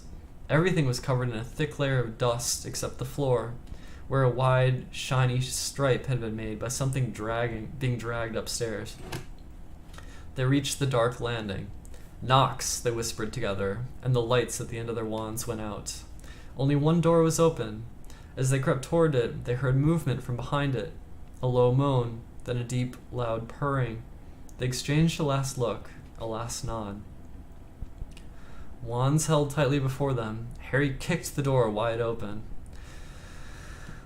On a magnificent four-poster bed with dusty hangings lay Crookshanks, purring loudly at the sight of him. On the floor beside him, clutching his leg, which struck out at a strange angle, was Ron. Harry and Hermione dashed across to him. "Ron, are you okay? Where's the dog?" "Not a dog," Ron moaned. His teeth were gritted with pain. "Harry, it's a trap." "What?" "He's the dog. He's an animagus." Is that how you pronounce animagus, by the way? Magus? Ron was staring over Harry's shoulder. Harry wheeled around. With a snap, the man in the shadows closed the door behind them. A mass of filthy, matted hair hung to his elbows. If his eyes hadn't been shining out of the deep, dark sockets, he might have been a corpse. The waxy skin was stretched so tightly over the bones of his face it looked like a skull. His yellow teeth were bared in a grin. It was Sirius Black. "Expelliarmus," he croaked, pointing Ron's wand at them. Harry and Hermione's wands shot out of their hands, high in the air, and Black caught them. Then he took a step closer. His eyes were fixed on Harry. "I thought you'd come and try to help your friend," he said hoarsely. His voice sounded as though it had long since lost the habit of using it. "Your father would have done the same for me. Proud of you not to run for a teacher. I'm grateful. It will make everything much easier." The taunt about his father rang in Harry's ears as though Black had bellowed it. A boiling hate erupted in Harry's chest, leaving no place for fear. For the first time in his life, he wanted his wand back in his hand, not to defend himself, but to attack, to kill. Without knowing what he was doing, he started forward, but there was a sudden movement on either side of him, and two pairs of hands grabbed him and held him back. "No, Harry!" Hermione gasped in a petrified whisper. Ron, however, spoke to Black. "If you want to kill Harry, you'll have to kill us too," he said fiercely, though the effort of standing upright was draining him of still more color, and he swayed slightly as he spoke. Something flickered in Black's shadowed eyes. "Lie down," he said quietly to Ron. "You will damage that leg even more." "Did you hear me?" Ron said weakly, though he was clinging painfully to Harry to stay upright. "You'll have to kill all three of us." "There'll only be one murder here tonight," said Black, and his grin widened. "Why's that?" Harry spat, trying to wrench himself free of Ron and Hermione. "Didn't care last time, did you? Didn't mind slaughtering all those muggles to get a Pettigrew. What's the matter? Gone soft in Azkaban?" "Harry," Hermione whimpered, "be quiet." "He killed my mom and dad," Harry roared, and with a huge effort he broke free of Hermione's and Ron's restraint and lunged forward. He had forgotten about magic. He had forgotten that he was short and skinny and 13, whereas Black was a tall, full-grown man. All Harry knew was they wanted to hurt Black as badly as he could, and they didn't care how much he got hurt in return. Perhaps it was the shock of Harry doing something so stupid, but Black didn't raise the wands in time. One of Harry's hands fastened over his wasted wrist, forced the wand tips away, and the knuckles of Harry's other hand collided with the side of Black's head, and they fell backward into the wall. Hermione was screaming. Ron was yelling. There was a blinding flash as the wands in Black's hands sent a jet of sparks into the air that missed Harry's face by inches. Harry felt the shrunken arm under his fingers, twisting madly, but he clung on, his other hand punching every part of Black it could find. But Black's free hand had found Harry's throat. "No," he hissed. I've waited too long. The fingers tightened. Harry choked, his glasses askew. Then he heard Hermione's foot swing out of nowhere. Black let go of Harry with a grunt of pain. Ron had thrown himself on Black's wand hand, and Harry felt a faint clatter. He fought free of the tangle of bodies. and saw his own wand rolling across the floor. He threw himself toward it, but arg! Crookshanks had joined the fray. Both sets of front claws had sunk themselves deep into Harry's arm. Harry threw him off, but Crookshanks now darted toward Harry's wand. "No, you don't!" roared Harry, and he aimed a kick at Crookshanks that made the cat leap aside, spitting. Harry snatched up his wand and turned. "Get out of the way!" he shouted at Ron and Hermione. They didn't need telling twice.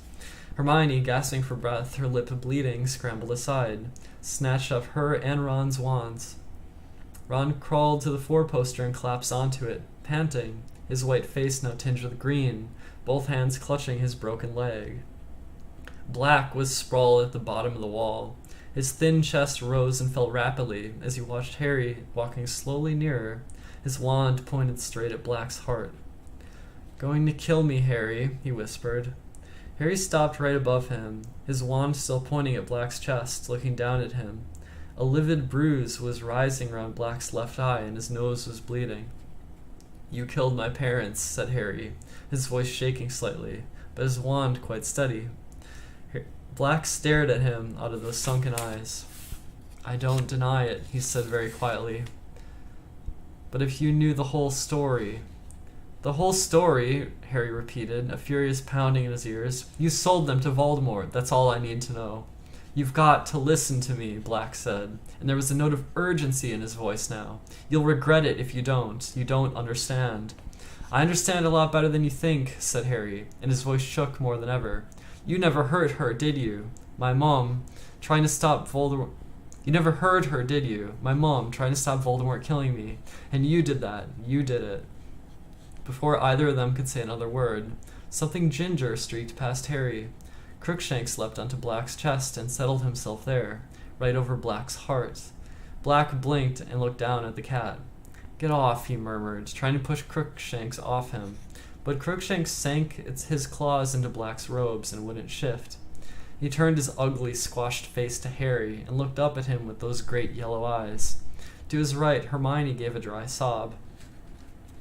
Harry stared down at Black and Crookshanks, his grip tightening on his wand. So what if he had to kill a cat too? It was in league with Black. If it was prepared to die, trying to protect Black, that wasn't Harry's business.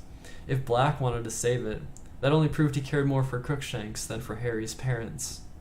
Harry raised the wand. Now was the moment to do it. Now was the moment to avenge his father and mother. He was going to kill Black. He had to kill Black. It was his chance. The seconds lengthened, and still Harry stood frozen there, wand poised, Black staring up at him, Crookshanks on his chest. Ron's ragged breathing came from the bed. Hermione was quite silent. And then came a new sound. Muffled footsteps were echoing up through the floor. Someone was moving upstairs. "We're up here!" Hermione screamed suddenly. "We're up here! Sirius Black, quick!" Black made a startled movement that almost dislodged Crookshanks. Harry gripped his wand convulsively. "Do it now," said a voice in his head. But the footsteps were thundering up the stairs and Harry still hadn't done it. The door of the room burst open in a shower of red sparks, and Harry wheeled around as Professor Lupin came hurling into the room, his face bloodless, his wand raised and ready. His eyes flickering over Ron lying on the floor, over Hermione cowering next to the door, to Harry standing there with his wand covering Black, and then to Black himself, crumpled and bleeding at Harry's feet. "Expelliarmus!" Lupin shouted. Harry's wand flew once more out of his hand. So did the other two Hermione were holding. Lupin caught them all deftly, then moved into the room, staring at Black, who still had Crookshanks lying protectively across his chest. Harry stood there, feeling suddenly empty. He hadn't done it. His nerve had failed him. Black was going to be handed back to the Dementors. Then Lupin spoke in an odd voice, a voice that shook with some suppressed emotion. "Where is he, Sirius?" Harry looked quickly at Lupin. He didn't understand what Lupin meant. Who was Lupin talking about? He turned to look at Black again. Black's face was quite expressionless. For a few seconds he didn't move at all. Then, very slowly, he raised his empty hand and pointed straight at Ron. Mystified, Harry glanced around at Ron, who looked bewildered. But then, Lupin muttered, staring at Black so intently it seemed he was trying to read his mind. Why hasn't he shown himself before now? Unless... Lupin's eyes suddenly widened, as though he was seeing something beyond Black, something none of the rest could see. Unless he was the one. Unless you switched, without telling me. Very slowly, his sunken gaze never leaving Lupin's face, Black nodded. Professor, Harry interrupted loudly, what's going on? But he never finished the question, because what he saw made his voice die in his throat. Lupin was lowering his wand, gazing fixedly at Black. The professor walked to Black's side, seized his hand, and pulled him to his feet so that Crookshanks fell to the floor, and embraced Black like a brother. Harry felt as though the bottom had dropped out of his stomach.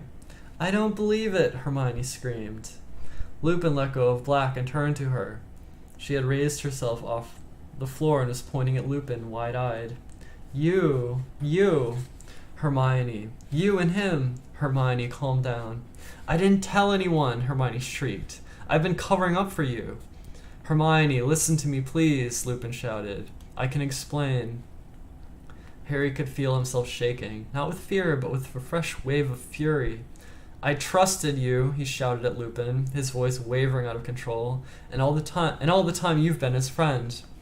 You're wrong, said Lupin. I haven't been Sirius's friend, but I am now. Let me explain. No, Hermione screamed. Harry, don't trust him. He's been helping Black get into the castle. He wants you dead, too. He's a werewolf. There's a ringing silence. Everyone's eyes were now on Lupin, who looked remarkably calm, though rather pale. Not at all up to your usual standard, Hermione, he said. Only 1 out of 3, I'm afraid. I have not been helping Sirius get into the castle, and I certainly don't want Harry dead. An odd shiver passed over his face. But I won't deny that I am a werewolf. Ron made a valiant effort to get up again, but fell back down with a whimper of pain. Lupin made toward him, looking concerned, but Ron gasped, Get away from me, werewolf! Lupin stopped dead. Then, with an obvious effort, he turned to Hermione and said, How long have you known? Ages, Hermione whispered, since I did Professor Snape's essay. He'll be delighted, said Lupin coolly. He assigned that essay hoping that someone would realize what my symptoms meant. Did you check the lunar chart and realize that I was always ill at the full moon? Or did you realize that the boggart changed into the moon when it saw me? Both, Hermione said quietly. Lupin forced a laugh. You're the cleverest witch of your age I've ever met, Hermione. I'm not, Hermione whispered. If I'd been a bit cleverer, I'd have told everyone what you are. But they already know, said Lupin. At least the staff do. Dumbledore hired you when he knew you were a werewolf, Ron gasped. Is he mad? Some of the staff thought so, said Lupin. He had to work very hard to convince certain teachers that I'm trustworthy. And he was wrong, Harry yelled. You've been helping him all the time. He was pointing at Black, who suddenly crossed to the 4-poster bed and sank into it, his face hidden in one shaking hand. Crookshanks leapt up beside him and stepped onto his lap, purring. Ron edged away from both of them, dragging his leg. I have not been helping Sirius, said Lupin. If you'll give me a chance, I'll explain. Look. He separated Harry's, Ron's, and Hermione's wands and threw them each back to the owner. Harry caught his, stunned. There, said Lupin, sticking out his own wand back into his belt. You're armed, we're not. Now, will you listen? Harry didn't know what to think. Was it a trick? If you haven't been helping him, he said, with a furious glance at Black, how did you know he was here? The map, said Lupin. The Marauders map. It was in my office. I was in my office examining it. You know how to work it, Harry said suspiciously. Of course I know how to work it, said Lupin, waving his wand impatiently. I helped write it. I'm Moony. That was my friend's nickname for me at school. You wrote... The important thing is, I was watching it carefully this evening, because I had an idea that you, Ron, and Hermione might try and sneak out of the castle to visit Hagrid before his hippogriff was executed. And I was right, wasn't I? He had started to pace up and down, looking at them. Little patches of dust rose at his feet. You might have been wearing your father's old cloak, Harry. How do you know about the cloak? The number of times I saw James disappearing under it, said Lupin, waving an impatient hand again. The point is, even if you're wearing an invisibility cloak, you still show up on the Marauders map. I watched you cross the grounds and enter Hagrid's hut. 20 minutes later, you left Hagrid and set off back toward the castle, but you are now accompanied by someone else. What? Said Harry. No, we weren't. I couldn't believe my eyes, said Lupin, still pacing, and ignoring Harry's interruption. I thought the map must be malfunctioning. How could he be with you? No one was with us, said Harry, and then I saw another dot moving fast towards you, labeled Sirius Black. I saw him collide with you. I watched as he pulled the two of you into the Whomping Willow. One of us, Ron said angrily. No, Ron, two of you, said Lupin. He had stopped his pacing, his eyes moving over Ron. Do you think I could have a look at that rat? He said evenly. What? Said Ron. What's Scabbers got to do with it? Everything, said Lupin. Could I see him, please? Ron hesitated, then put a hand inside his robes. Scabbers emerged, thrashing desperately. Ron had to seize his long, bald tail to stop him escaping. Crookshanks stood up on Black's leg and made a soft hissing noise. Lupin moved closer to Ron. He seemed to be holding his breath as he gazed intently at Scabbers. What? Ron said again, holding Scabbers close to him, looking scared. What's my rat got to do with anything? That's not a rat, croaked Sirius Black suddenly. What do you mean? Of course he's a rat. No, he's not, said Lupin quietly. He's a wizard. An animagus, said Black, by the name of Peter Pettigrew. End of chapter 17. Animagus. Alright.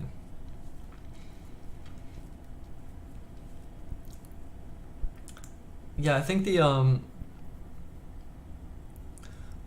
entire section of out on the grounds, being pulled into onto the Whomping Willow, then making it here, then this little thing.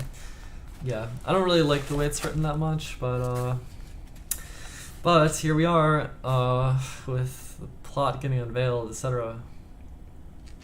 Have I ever played Hogwarts Mystery? No, I've not. All right, let's continue. Chapter 18: Moony, Wormtail, Padfoot, and Prongs. It took a few seconds for the absurdity of the statement to sink in. Then Ron voiced what Harry was thinking. You're both mental. Ridiculous, said Hermione faintly. Peter Pettigrew's dead, said Harry. He killed him 12 years ago, he pointed at Black, whose face twitched convulsively. I meant to, he growled, his yellow teeth bared. But little Peter got the better of me. Not this time, though. And Crookshanks was thrown to the floor as Black lunged at Scabbers. Ron yelled with pain as Black's weight fell on his broken leg. Sirius, no, Lupin yelled, launching himself forwards and dragging Black away from Ron again. Wait, you can't do it just like that. They need to understand. We've got to explain.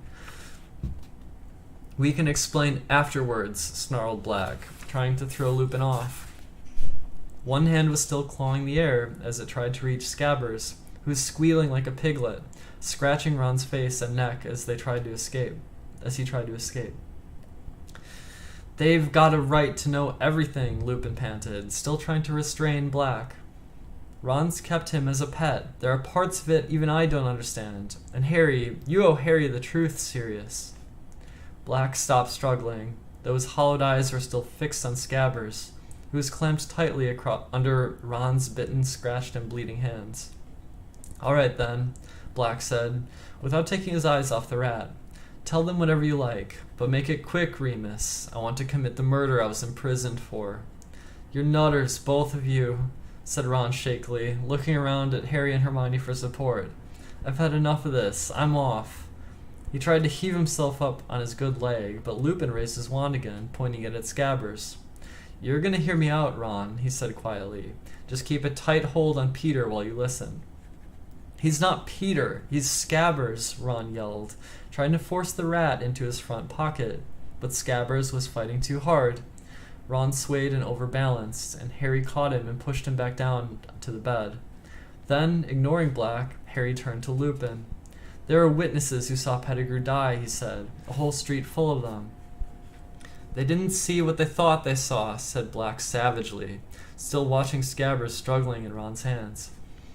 Everyone thought Sirius killed Peter, said Lupin, nodding. I believed it myself, until I saw the map tonight. Because the Marauders' map never lies.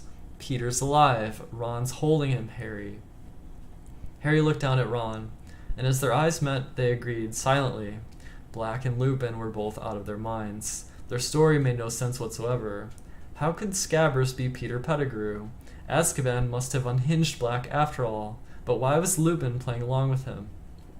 Then Hermione spoke, in a trembling, would-be-calm sort of voice, as though trying to will Professor Lupin to talk sensibly. But, Professor Lupin, Scabbers can't be Pettigrew. It just can't be true. You know it can't. Why can't it be true? Said Lupin calmly, as though they were in class, and Hermione had simply spotted a problem in an experiment with Grindylows. Because people would know if Peter Pettigrew had been an animagus. We did animagi in class with Professor McGonagall, and I looked them up when I did my homework. The Ministry of Magic keeps tabs on witches and wizards who can become animals. There's a register showing what animal they become and the markings and things. I went and looked Professor McGonagall up on the register, and there have only been 7 animagi this century, and Pettigrew's name wasn't on the list. Harry had barely had time to marvel inwardly at the effort Hermione put into her homework when Lupin started to laugh. Right again, Hermione, he said, but the Ministry never knew that there used to be 3 unregistered animagi running around Hogwarts. If you're going to tell them the story, get a move on, Remus, snarled Black, who was still watching Scabbers' every desperate move. I've waited 12 years. I'm not going to wait much longer. All right, but you need to help me, Sirius, said Lupin. I only know how it began. Lupin broke off. There had been a loud creak behind him. The bedroom door had opened of its own accord. All 5 of them stared at it. Then Lupin strode toward it and looked out into the landing. No one there. This place is haunted, said Ron. It's not, said Lupin, still looking at the door in a puzzled way. The Shrieking Shack was never haunted. The screams and howls the villager used to hear were made by me. He pushed his graying hair out of his eyes, though thought for a moment, then said, That's where all this starts, with my becoming a werewolf. None of this couldn't happen if I hadn't been bitten, and if I hadn't been so foolhardy. He looked sober and tired. Ron started to interrupt, but Hermione said, Shh. She was watching Lupin very intently. I was a very small boy when I received the bites. My parents tried everything, but in those days there was no cure. The potion that Professor Snape has been making for me is a very recent discovery. It keeps me safe, you see. As long as I take it in the week preceding the full moon, I keep my mind when I transform. I am able to curl up in my office, a harmless wolf, and wait for the moon to wane again. Before the Wolfsbane potion was discovered, however, I became a fully fledged monster once a month. It seemed impossible that I would be able to come to Hogwarts. Other parents weren't likely to want their children exposed to me. But then Dumbledore became headmaster, and he was sympathetic. He said that as long as we took certain precautions, there was no reason I shouldn't come to school. Lupin sighed and looked directly at Harry. I told you months ago that the Whomping Willow was planted the year I came to Hogwarts. The truth is that it was planted because I came to Hogwarts. This house, Lupin looked miserably around the room, the tunnel that leads to it, they were built for my use. Once a month I was smuggled out of the castle into this place to transform. The tree was placed at the tunnel mouth to stop anyone coming across me while I was dangerous. Harry couldn't see where the story was going, but he was listening raptly all the same. The only sound apart from Lupin's voice was Scabbers' frightened squeaking. My transformations in those days were terrible. It is very painful to turn into a werewolf. I was separated from humans to bite, so I bit and scratched myself instead. The villagers heard the noise and the screaming, and they thought they were hearing particularly violent spirits. Dumbledore encouraged the rumor. Even now, when the house had been silent for years, the villagers don't dare approach it. But apart from my transformations, I was happier than I had ever been in my life. For the first time ever, I had friends. 3 great friends. Sirius Black, Peter Pettigrew, and of course, your father, Harry James Potter. Now, my 3 friends could hardly fail to notice that I was disappeared once a month. I made up all sorts of stories. I told them my mother was ill, that I had to go home to see her. I was terrified they would desert me the moment they found out what I was. But of course, they, like you, Hermione, worked out the truth. And they didn't desert me at all. Instead, they did something for me that would make my transformations not only bearable, but the best times of my life. They became animagi. My dad, too, said Harry, astounded. Yes, indeed, said Lupin. It took them the best part of 3 years to work out how to do it. Your father and Sirius here were the cleverest students in the school, and luckily they were, because the animagus transformation can go horribly wrong. One reason the Ministry keeps a close watch on those attempting to do it. Peter needed all the help he could get from James and Sirius. Finally, in our 5th year, they managed it. They could each turn into a different animal at will. But how did that help you? Said Hermione, sounding puzzled. They couldn't keep me company as humans, so they kept me company as animals, said Lupin. A werewolf is only a danger to people. They sneaked out of the castle every month under James's invisibility cloak. They transformed. Peter, as the smallest, could slip beneath the willows' attacking branches and touch the knot that freezes it. They would then slip down in the tunnel and join me. Under their influence, I became less dangerous. My body was still wolfish, but my mind seemed to be less so while I was with them. Hurry up, Remus, snarled Black, who was still watching Scabbers with a horrible sort of hunger on his face. I'm getting there, Sirius, I'm getting there. Well, highly exciting possibilities were open to us now that we could all transform. Soon we were leaving the Shrieking Shack and roaming the school grounds and the village by night. Sirius and James transformed into such large animals they were even able to keep a werewolf in check. I doubt whether any Hogwarts students ever found out more about the Hogwarts grounds in Hogsmeade than we did, and that's how we came to write the Marauders map and sign it with our nicknames. Sirius is Padfoot, Peter is Wormtail, James was Prongs. What sort of animal? Harry began, but Hermione cut him off. That was really dangerous still. Running around in the dark with a werewolf. What if you've given others the slip and bitten somebody? A thought that still haunts me, said Lupin heavily. And there were near misses, many of them. We laughed about them afterwards. We were young, thoughtless, carried away with our own cleverness. I sometimes felt guilty about betraying Dumbledore's trust, of course.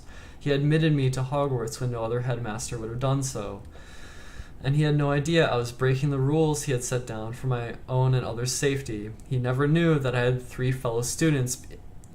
led 3 fellow students into becoming animagi illegally.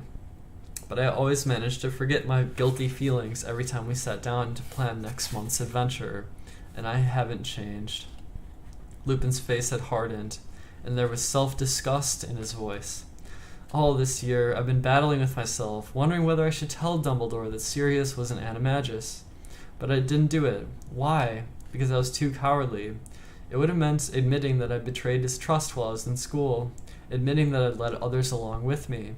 And Dumbledore's trust has meant everything to me.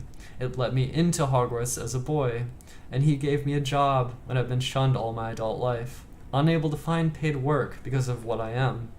And so I convinced myself that Sirius was getting into the school using dark arts he learned from Voldemort, that being an animagus had nothing to do with it. So in a way, Snape's been right about me all along. Snape, said Black harshly, taking his eyes off Scabbers for the first time in minutes, and looking up at Lupin. What's Snape got to do with this? He's here, Sirius, said Lupin heavily. He's teaching here as well. He looked up at Harry, Ron, and Hermione. Professor Snape was at school with us. He fought very hard against my appointment to the Defense Against the Dark Arts job. He has been telling Dumbledore all year that I'm not to be trusted. He has his reasons. You see, Sirius here played a trick on him which nearly killed him, a trick which involved me. Black made a derisive noise. It served him right, he sneered, sneaking around, trying to find out what we were up to, hoping he could get us expelled. Severus was very interested in where I went every month, Lupin told Harry, Ron, and Hermione. We were in the same year, and we didn't like each other very much. He especially disliked James. Jealous, I think, of James's talent on the Quidditch field. Anyway, Sirius had seen me crossing the grounds with Madame Pomfrey one evening, and she led me right toward the Whomping Willow to transform. Sirius thought it would be, amusing to tell Snape all he had to do was prod the knot on the tree trunk with a long stick, and he'd be able to go in after me. Well, of course, Snape tried it. If he'd gotten as far as this house, he'd have met a fully grown werewolf. But your father, who'd heard what Sirius had done, went after Snape and pulled him back, at great risk to his life. Snape glimpsed me, though, at the end of the tunnel. He was forbidden by Dumbledore to tell anybody, but from that time on, he knew what I was. So that's why Snape doesn't like you, said Harry slowly. Because he thought you were in on the joke?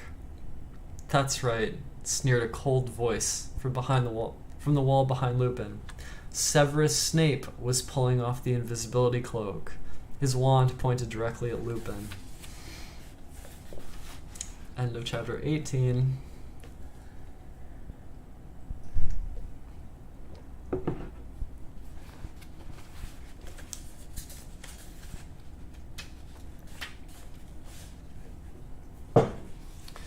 We'll do one more chapter, I guess. So, chapter 19. The Servants of Lord Voldemort. Chapter 19. And there's still a few chapters. There's still like 3 chapters left after this chapter, and we'll save those for another day. To finish the book right now would take, well, how many pages is it really? I don't know. Mixed feelings about finishing the book tonight. I could maybe. Maybe I should get through it tonight. I don't know. We're almost there. We're getting closer. There's 22 chapters.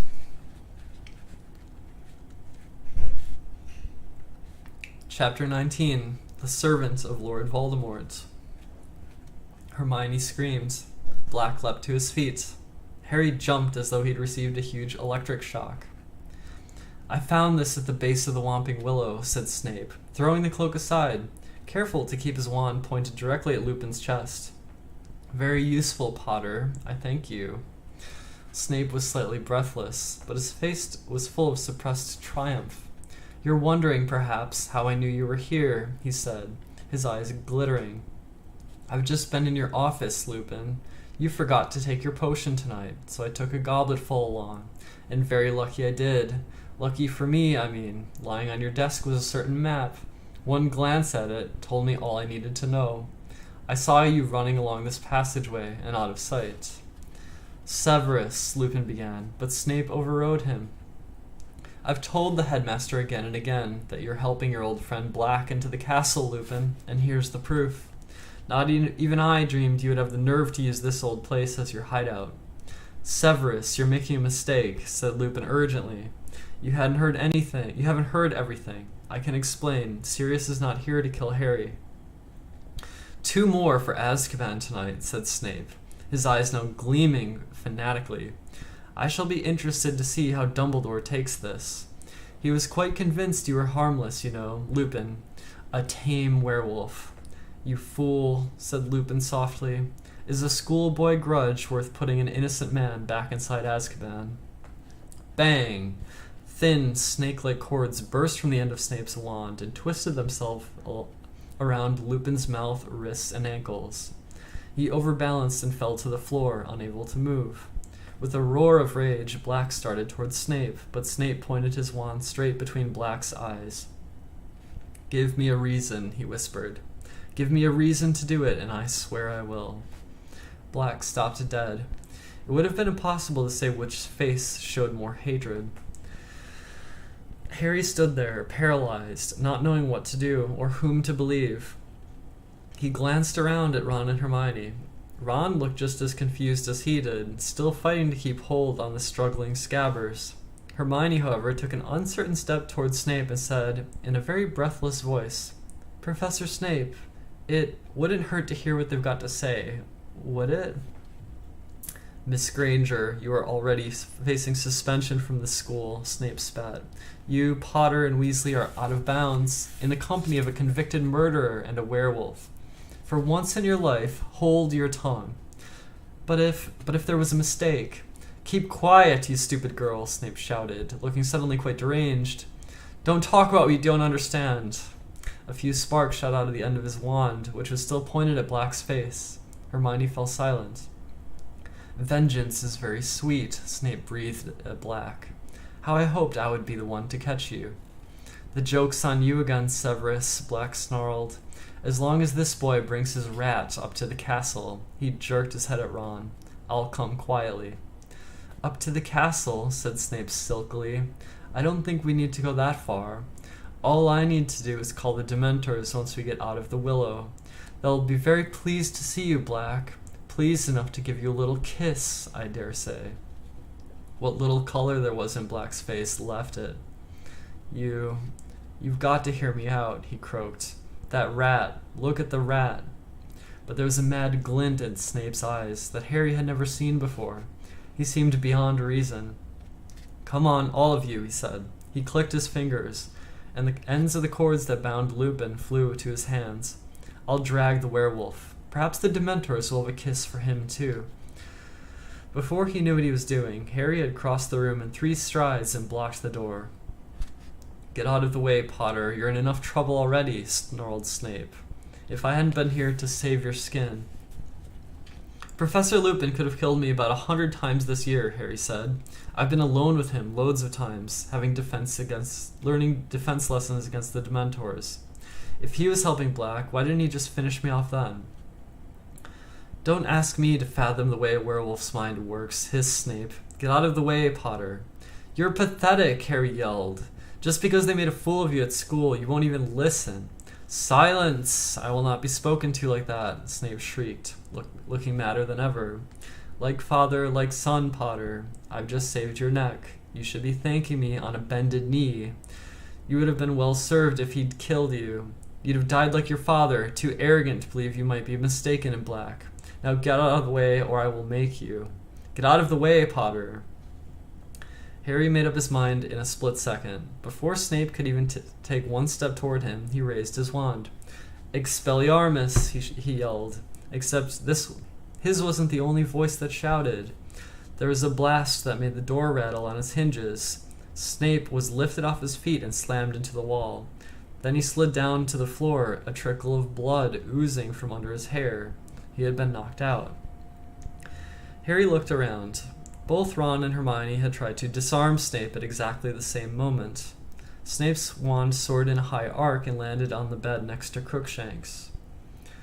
You shouldn't have done that, said Black, looking at Harry.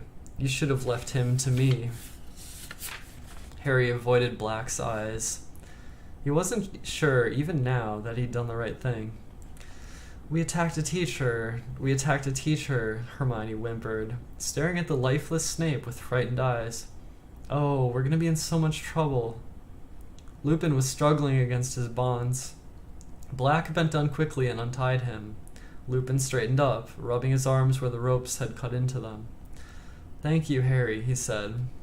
I'm not saying I believe you, Harry retorted. Then it's time we offer you some proof, said Black. You, boy, give me Peter, now. Ron clutched Scabbers closer to his chest. Come off it, he said weakly. Are you trying to say he broke out of Azkaban just to get his hands on Scabbers? I mean... He looked up at Harry and Hermione for support. Okay, say Pettigrew could turn into a rat. There are millions of rats. How is he supposed to know which one he's after if he's locked up in Azkaban? You know, Sirius, that's a fair question, said Lupin, turning to Black and frowning slightly. How did you find out where he was? Black put one of his claw-like hands inside his robes and took out a crumpled piece of paper, which he smoothed flat and held out to show the others. It was the photograph of Ron and his family that had appeared in the Daily Prophet on the previous summer, and there on Ron's shoulder was Scabbers. How did you get this? Lupin asked Black, thunderstruck. Fudge, said Black. When he came to inspect Azkaban last year, he gave me this paper, and there was Peter on the front page on this boy's shoulder. I knew him at once. How many times had I seen him transform? and the caption said the boy would be going to Hogwarts, to where Harry was. My God, said Lupin softly, staring from Scabbers to the picture in the paper and back again. His front paw. What about it? Said Ron defiantly. He's got a toe missing, said Black. Of course, Lupin breathed. So simple, so brilliant. He cut it off himself. Just before he transformed, said Black, when I cornered him. He yelled for the whole street to hear that I'd betrayed Lily and James. Then before I could curse him, he blew apart the street with the wand behind his back, killed everyone within 20 feet of himself, and sped down into the sewer with the other rats. Didn't you ever hear, Ron? Said Lupin. The biggest bit of Peter they found was his finger. Look, Scabbers probably had a fight with another rat or something. He's been in my family for ages, right? 12 years, in fact, said Lupin. Didn't you ever wonder why he was living so long? We've been taking good care of him, said Ron. Not looking too good at the moment, though, is he? Said Lupin. I guess he's been losing weight ever since he heard Sirius was on the loose again. He's been scared of that mad cat, said Ron, nodding toward Crookshanks, who was still purring on the bed. But that wasn't right, Harry thought suddenly. Scabbers had been looking ill before he'd met Crookshanks, ever since Ron's return from Egypt, since the time Black had escaped. This cat isn't mad, said Black hoarsely. He reached out a bony hand and stroked Crookshanks' fluffy head. He's the most intelligent of his kind I've ever seen, and he recognized Peter for what he was right away. And when he met me, he knew I was no dog. It was a while before he trusted me. Finally, I managed to communicate to him what I was after, and he's been helping me. What do you mean? Breathed Hermione. He tried to bring Peter to me, but couldn't, so he stole the passwords into Gryffindor Tower for me. As I understand it, he took them from a boy's bedside table. Harry's brain seemed to be sagging under the weight of what he was hearing. It was absurd, and yet... But Peter got wind of what was going on and ran for it, croaked Black. This cat, Crookshanks did you call him? Told me Peter had left blood on the sheets. I suppose he bit himself. Well, faking his own death had worked once. These words jolted Harry to his senses. And why did he fake his death? He said furiously. Because he knew you were going to kill him like you killed my parents. No, said Lupin. Harry. And now you've come to finish him off. Yes, I have, said Black, with an evil look at Scabbers. Then I should have let Snape take you, Harry shouted. Harry, said Lupin hurriedly. Don't you see? All this time we thought Sirius betrayed your parents, and Peter tracked him down. But it was the other way around, don't you see? Peter betrayed your father and mother. Peter tracked... Oh my god. It was the other way around, don't you see? Peter betrayed your father and mother. Sirius tracked Peter down. That's not true, Harry yelled. He was their secret keeper. He said so before you turned up. He said he killed them. Sorry, my reading's not very good. He was pointing at Black, who shook his head very slowly. The sunken eyes were suddenly overbright. Harry, I as good as killed them, he croaked. I persuaded Lily and James to change to Peter at the last second. Persuaded them to use him as secret keeper instead of me. I'm to blame, I know it. The night they died, I'd arranged to check on Peter, making sure he was still safe. But when I arrived at his hiding place, he'd gone, yet there was no sign of a struggle. It didn't feel right. I was scared. I set out for your parents' house straight away, and when I saw their house destroyed and their bodies, I realized what Peter must have done, what I've done. His voice broke. He turned away. Enough of this, said Lupin, and there was a steely note in his voice Harry had never heard before. There's only one way to prove what really happened. Ron, give me that rat. What are you going to do with him if I give him to you? Ron asked Lupin tensely. Force him to show himself, said Lupin. If he really is a rat, it won't hurt him. Ron hesitated. Then at long last he held out Scabbers, and Lupin took him. Scabbers began to squeak without stopping, twisting and turning, his tiny black eyes bulging in his head. Bulging in his head, yeah. Right. Ready, Sirius? Said Lupin. Black had already retrieved Snape's wand from the bed. He approached Lupin and the struggling rat, and his wet eyes suddenly seemed to be burning in his face. Together, he said, quietly. I think so, said Lupin, holding Scabbers tightly in one hand and his wand in the other. On the count of 3. 1, 2, 3. A flash of blue-white light erupted from both wands. For a moment, Scabbers was frozen in midair, his small gray form twisting madly. Ron yelled. The rat fell and hit the floor. There was another blinding flash of light, and then... It was like watching a speeded-up film of a growing tree. A head was shooting upward from the ground. Limbs were sprouting. A moment later, a man was standing where Scabbers had been, cringing and wringing his hands. Crookshanks was spitting and snarling on the bed. The hair on his back was standing up. He was a very short man, hardly taller than Harry and Hermione. His thin, colorless hair was unkempt, and there was a large bald patch on top. He had the shrunken appearance of a plump man who had lost a lot of weight in a short time. His skin looked grubby, almost like Scabbers' fur, and something of the rat lingered around his pointed nose and his very small, watery eyes. He looked around at them all, his breathing fast and shallow. Harry saw his eyes dart to the door, then back again. Well, hello, Peter, said Lupin pleasantly, as though rats frequently erupted into old school friends around him. Long time no see. Sirius, Remus. Even Pettigrew's voice was squeaky. Again his eyes darted toward the door. My friends, my old friends. Black's wand arm rose, but Lupin seized him around the wrist, gave him a warning look, and then turned again to Pettigrew, his voice light and casual. We've been having a little chat, Peter, about what happened the night Lily and James died. You might have missed the finer points while you were squeaking around down there on the bed. Remus, gasped Pettigrew, and Harry could see beads of sweat breaking over his pasty face. You don't believe you, do you? He tried to kill me, Remus. So we've heard, said Lupin, more coldly. I'd like to clear up only 1 or 2 little matters with you, Peter, if you'd be so... He's come to try and kill me again. Pettigrew squeaked suddenly, pointing at Black, and Harry saw that he had used his middle finger because his index was missing. He killed Lily and James, and now he's come to kill me too. Or he's going to kill me too. You've got to help me, Remus. Black's face looked more skull-like than ever as he stared at Pettigrew with his fathomless eyes. No one's going to try to kill you until we've sorted out a few No one's going to try and kill you until we've sorted a few things out, said Lupin.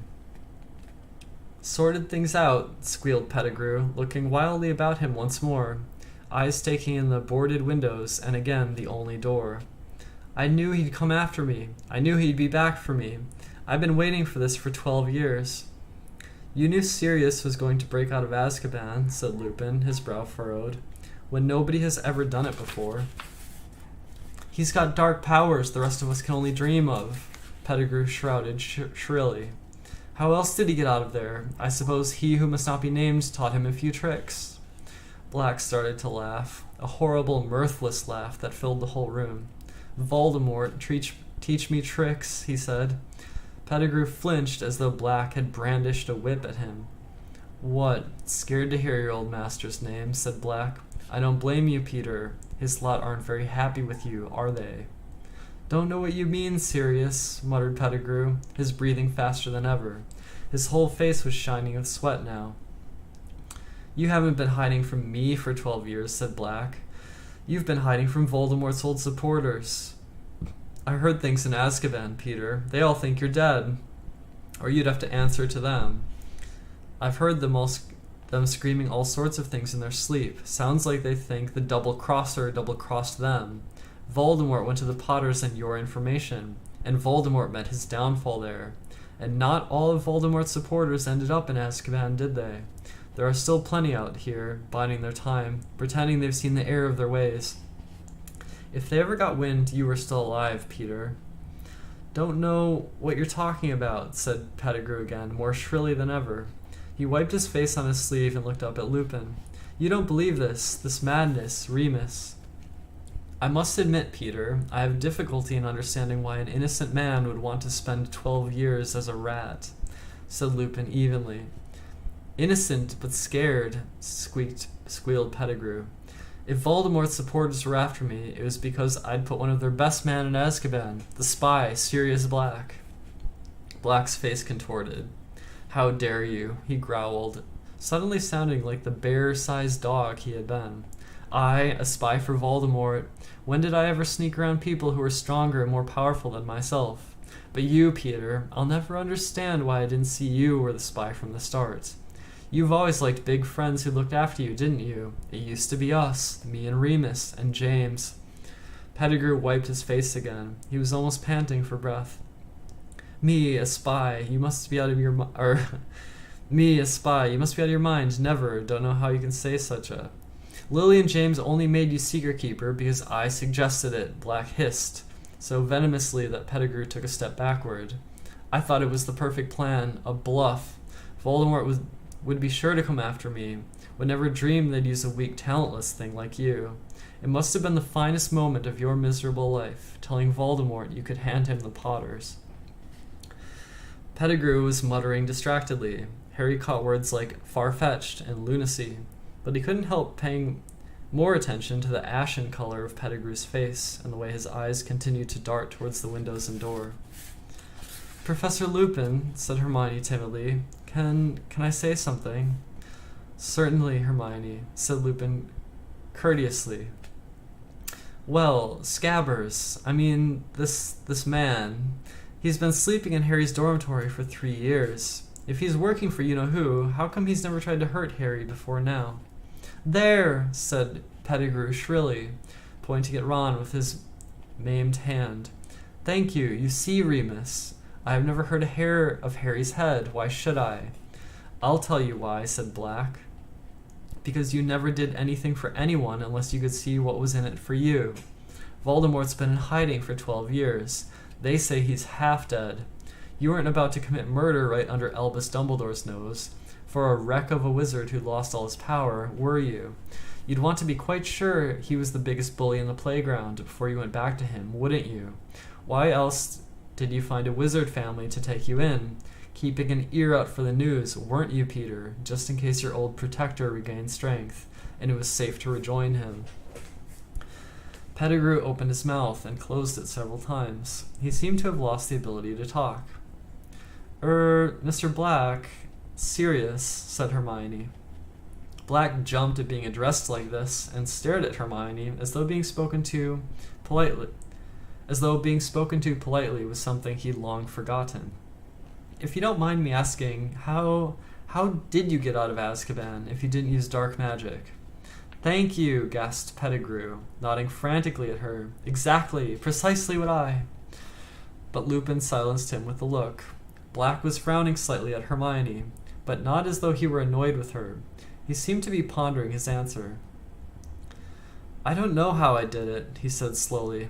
I think the only reason I never lost my mind is that I knew I was innocent.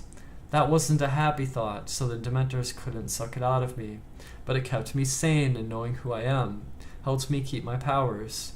So when it all became too much, I could transform in my cell, become a dog. Dementors can't see, you know, he swallowed. They feel their way toward people by sensing their emotions. They could tell my feelings were less human, less complex when I was a dog.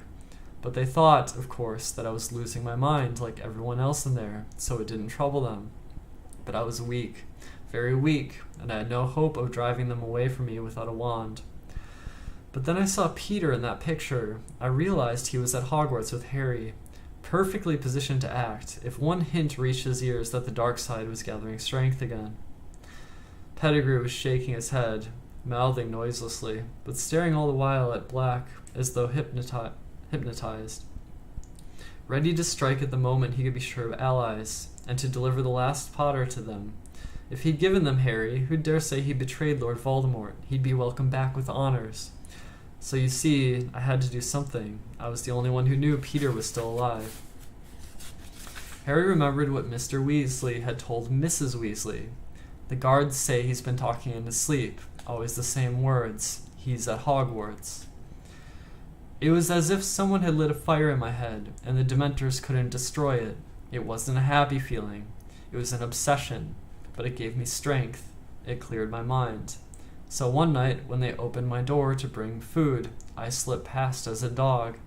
It's so much harder for them to sense animal emotions that they were confused. I was thin, very thin, thin enough to slip through the bars. I swam as a dog back to the mainland. I journeyed north and slipped into Hogwarts grounds as a dog. I've been living in the forest ever since.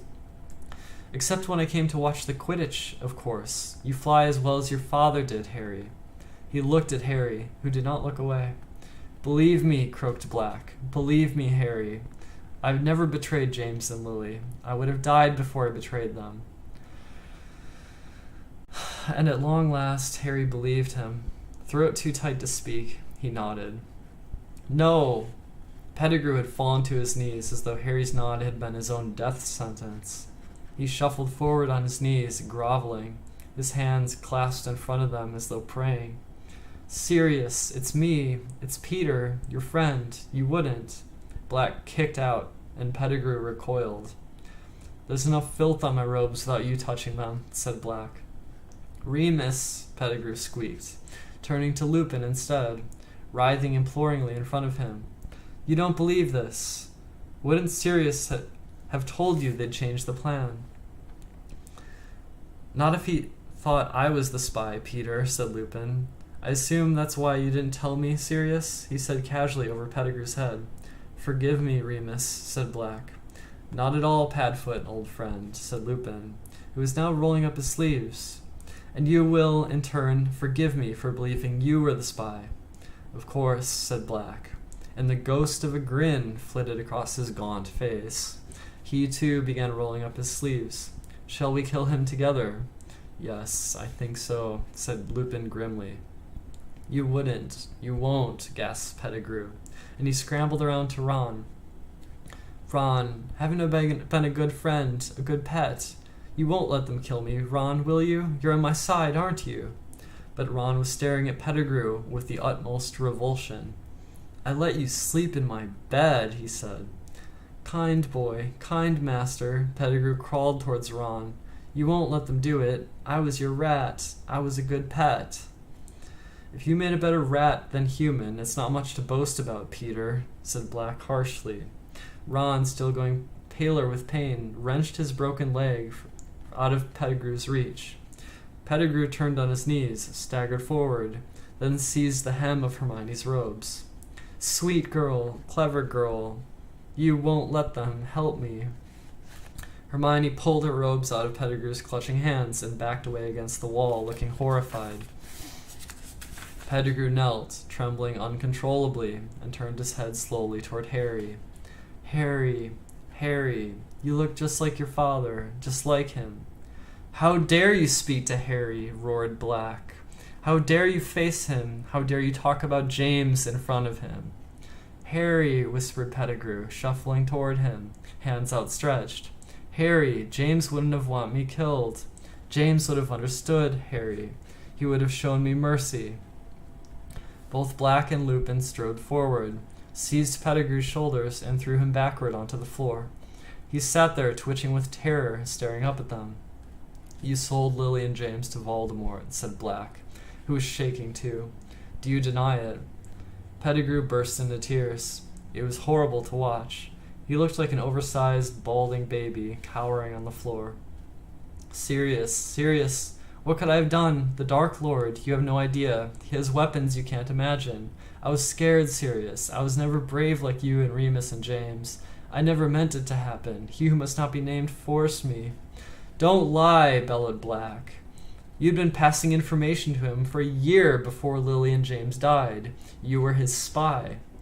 He was taking over everywhere, gasped Pettigrew.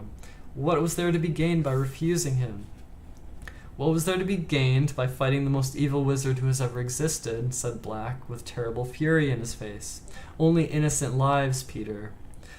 You don't understand, whined Pettigrew. He would have killed me, Sirius. Then you should have died, roared Black. Died, rather than betray your friends, as we would have done for you. Black and Lupin stood shoulder to shoulder, wands raised. You should have realized, said Lupin quietly, If Voldemort didn't kill you, we would. Goodbye, Peter. Hermione covered her face with her hands and turned to the wall. No, Harry yelled. He ran forward, placing himself in front of Pettigrew, facing the wands. You can't kill him, he said breathlessly. You can't. Black and Lupin both looked staggered. Harry, this piece of vermin is the reason you have no parents, Black snarled. This cringing bit of filth would have seen you die too without turning a hair. You heard him. His own stinking skin meant more to him than your whole family. I know, Harry panted. We'll take him up to the castle. We'll hand him over to the Dementors. He can go to Azkaban. But don't kill him. Harry, gasped Pettigrew, and he flung his arms around Harry's knees. You, thank you. It's more than I deserve. Thank you. Get off me, Harry spat, throwing Pettigrew's hands off him in disgust. I'm not doing this for you. I'm doing it because I don't reckon my dad would have wanted his best friends to become killers just for you. No one moved or made a sound except Pettigrew, whose breath was coming in wheezes as he clutched his chest. Black and Lupin were looking at each other. Then, with one movement, they lowered their wands. You're the only person who has the right to decide, Harry, said Black. But think about what he did. He can go to Azkaban, Harry repeated. If anyone deserves that place, he does. Pettigrew was still wheezing behind him. Very well, said Lupin. Stand aside, Harry. Harry hesitated. I'm going to tie him up, said Lupin. That's all, I swear. Harry stepped out of the way. Thin cords shot from Lupin's wand this time, and next moment Pettigrew was wriggling on the floor, bound and gagged. But if you transform, Peter, growled Black, his own wand pointing at Pettigrew too, we will kill you. You agree, Harry? Harry looked down at the pitiful figure on the floor and nodded so that Pettigrew could see him. Right, said Lupin, suddenly businesslike. Ron, I can't mend bones nearly as well as Madame Pomfrey, so I think it's best if we just strap your leg up until we can get you to the hospital wing. He hurried over to Ron, bent down, tapped Ron's leg with his wand, and muttered, Ferula. Bandages sprung up Ron's leg, strapping it tightly to a splint. Lupin helped him to his feet. Ron put his weight gingerly on his leg and didn't wince. That's better, he said. Thanks. What about Professor Snape? Said Hermione in a small voice, looking down at Snape's prone figure. There's nothing seriously wrong with him, said Lupin, bending over Snape and checking his pulse. You were just a little overenthusiastic. Still out cold. Perhaps it will be best if we don't revive him until we're safely back in the castle. We can take him like this. He muttered, mobile corpus, as though invisible strings were tied to Snape's wrists, neck, and knees. He was pulled into a standing position, head still lolling unpleasantly like a grotesque puppet. He hung a few inches above the ground, his limp feet dangling. Lupin picked up the invisibility cloak and tucked it safely into his pocket. And two of us should be changed to this, said Black, nudging Pettigrew with his toe, just to make sure. I'll do it, said Lupin. And me, said Ron savagely, limping forward. Black conjured heavy manacles from thin air. Soon Pettigrew was upright again, left arm chained to Lupin's right arm to Ron's left. Ron's face was set. He seemed to have taken Scabbers' true identity as a personal insult. Crookshanks leapt lightly off the bed and led the way out of the room, his bottle-brush tail held jauntily high.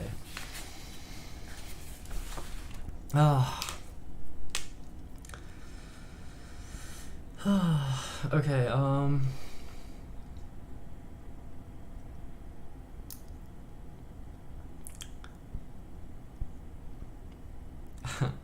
yeah. The explanation seems rather weak. Which one?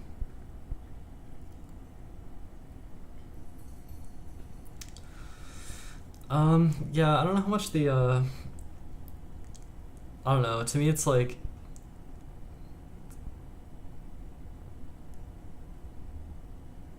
changing the Secret Keeper seems, well, we're in chapter 20 of 22, and they're, like, not that long. I was either going to stop now, or we could finish the book. There's 3 more chapters. Oh, the explanation of why the rat didn't kill Harry before. The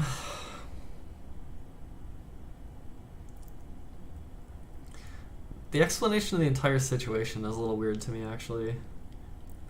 Because Pettigrew has to live as a rat for 12 years, just listening for information, and obviously it backfired because Voldemort got fucked up after Voldemort went to Harry. So it makes sense that he's in hiding, but I think the whole I don't know, like Remus not trusting Lupin, and then like Remus not trusting Sirius not trusting Remus, and then Sirius thinking swapping to Pettigrew is like a better idea. Like all that seems kind of not quite right to me or something. I don't know. I guess I'm not that much of a fan of this book, Prisoner of Azkaban. It's definitely like not in my top 3 Harry Potter books. I don't know how I'd rank it overall. We're not done yet, but there's cool stuff still to come, and like an interesting. If you're listening for the first time, the last 3 chapters get interesting actually. So there's still some interesting stuff coming up, which is actually pretty cool actually. There's some cool scenes coming up. I guess I'll finish it today, unless well, how many people do we have listening? Anyway, sorry my reading wasn't the best today. Oh, we still have 10 people. That's cool. Let's finish the book. This stream, I think, is a good idea. Yeah, there's some cool parts coming up, but I'm going to I'm just gonna go to the bathroom and then get more water, and then we'll finish the book.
Alright, so... Oh, I will say though, I liked the scene of the Divination final, where Harry's alone with Trelawney, and then she like... Booms! She like gives like some kind of a seer prediction, something. I like that scene.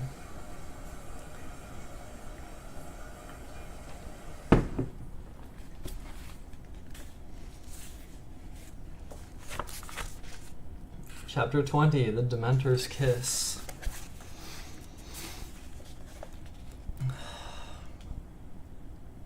Harry had never been part of a stranger group. Crookshanks led the way down the stairs. Lupin, Pettigrew, and Ron went next, looking like entrants in a 6-legged race. Next came Professor Snape, drifting along creepily, his toes hitting each stair as they descended, held up by his own wand, which was being pointed at him by Sirius.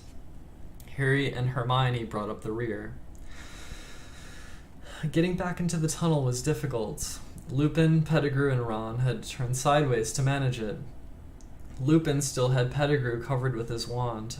Harry could see them edging awkwardly along the tunnel in a single file. Crookshanks was still in the lead. Harry went right after Sirius, who was still making Snape drift along ahead of them, but he kept bumping his lolling head on the low ceiling.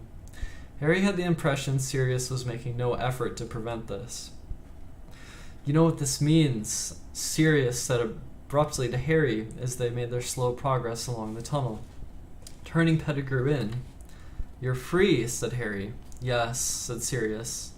"But I don't know if anyone ever told you. I'm your godfather." "Yeah, I knew that," said Harry. "Well, your parents appointed me your guardian," said Sirius stiffly. "If anything happened to them..." Harry waited. Did Sirius mean what he thought he meant? "I'll understand, of course, if you want to stay with your aunt and uncle," said Sirius. "But, well, think about it. Once my name's cleared, if you wanted a different home..." Some sort of explosion took place in the pit of Harry's stomach. "What, live with you?" he said, accidentally cracking his head on a bit of rock protruding from the ceiling. "Leave the Dursleys?" "Of course, I thought you wouldn't want to," said Sirius quickly. "I understand, I just thought I'd..." "Are you insane?" said Harry, his voice easily as croaky as Sirius's. "Of course I want to leave the Dursleys. Have you got a house? When can I move in?" Sirius turned right around to look at him. Snape's head was scraping the ceiling, but Sirius didn't seem to care. "You want to," he said. "You mean it." "Yeah, I mean it," said Harry. Sirius's gaunt face broke into the first true smile Harry had seen upon it. The difference it made was startling, as though a person 10 years younger was shining through the starved mask. For a moment he was unrecognizable as the man who had laughed he was recognizable as the man who had laughed at Harry's parents' wedding. They did not speak again until they had reached the end of the tunnel. Crookshanks started up first. He had evidently pressed his paw to the knot on the trunk, because Lupin, Pettigrew, and Ron clambered upward without any sound of scavenging branches. Sirius saw Snape up through the hole, then stood back for Harry and Hermione to pass. At last, all of them were out. The grounds were very dark now. The only light came from the distant windows of the castle. Without a word, they set off. Pettigrew was still wheezing and occasionally whimpering. Harry's mind was buzzing. He was going to leave the Dursleys. He was going to live with Sirius Black, his parents' best friend. He felt dazed. What would happen when he told the Dursleys he was going to live with the convict they'd seen on the television?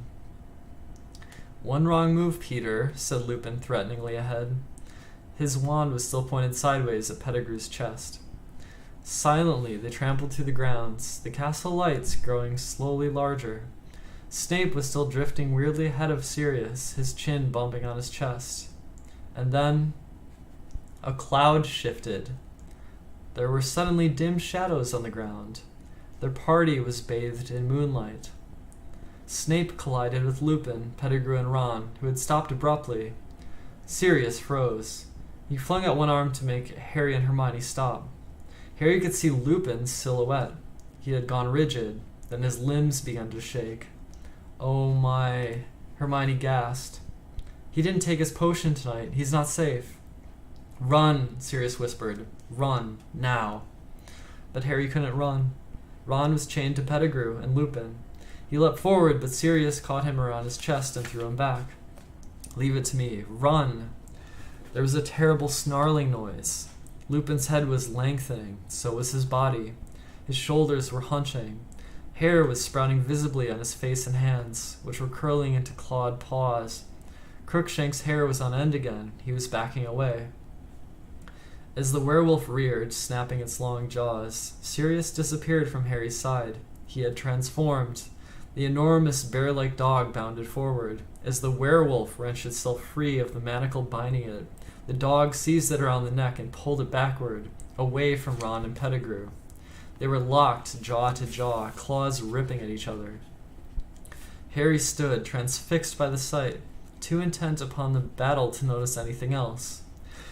It was Hermione's scream that alerted him. Pettigrew had dived for Lupin's dropped wand. Ron, unsteady on his bandaged leg, fell. There was a bang, a burst of light, and Ron lay motionless on the ground. Another bang. Crookshanks flew into the air and back to the earth in a heap. "Expelliarmus!" Harry yelled, pointing his own wand at Pettigrew. Lupin's wand flew high into the air and out of sight.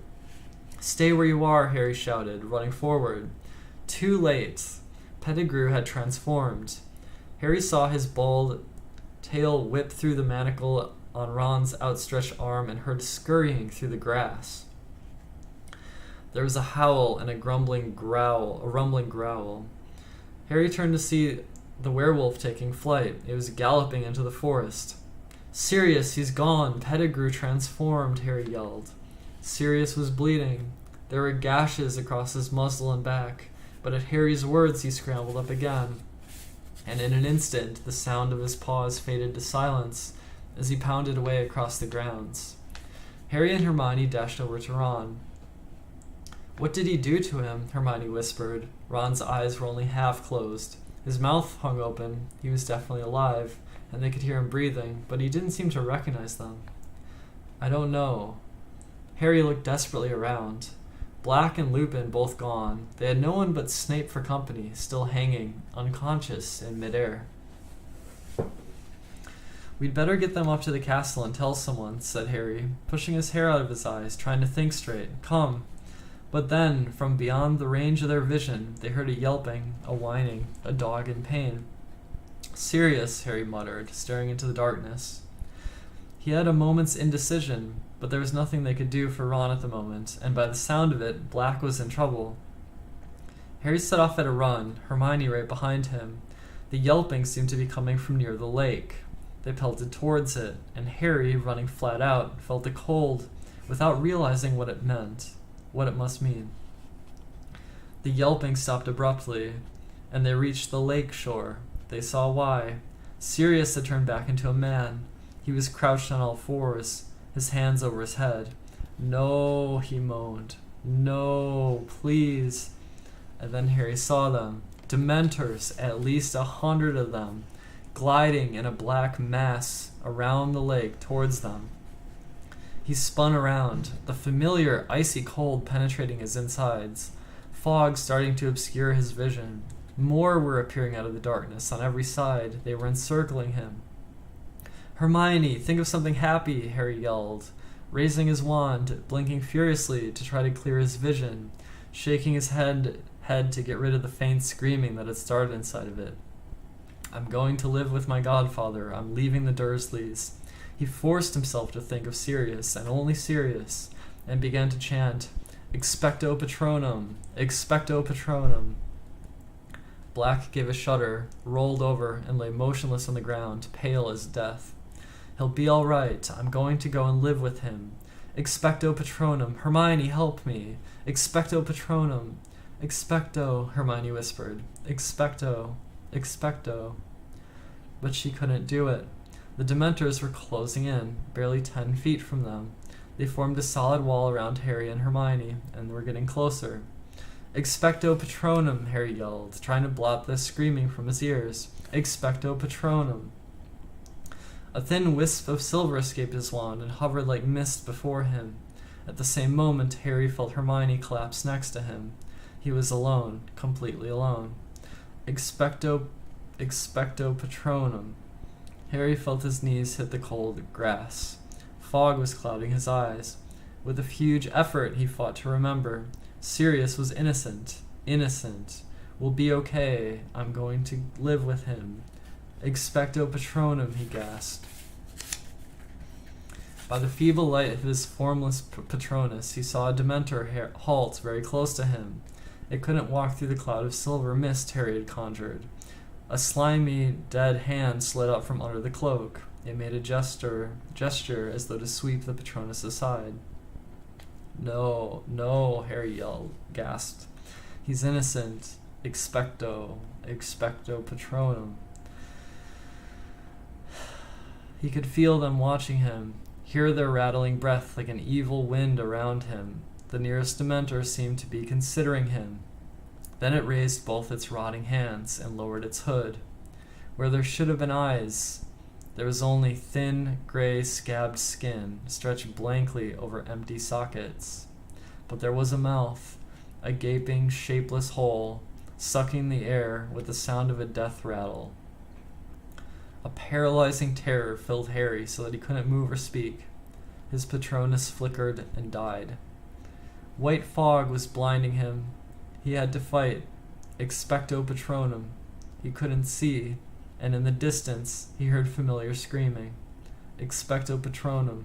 He groped in the mist for Sirius and found his arm. They weren't going to take him. But a pair of strong, clammy hands suddenly attached themselves around Harry's neck. They were forcing his face upward. He could feel its breath. It was going to get rid of him first. He could feel its putrid breath. His mother was screaming in his ears. She was going to be the last thing he ever heard.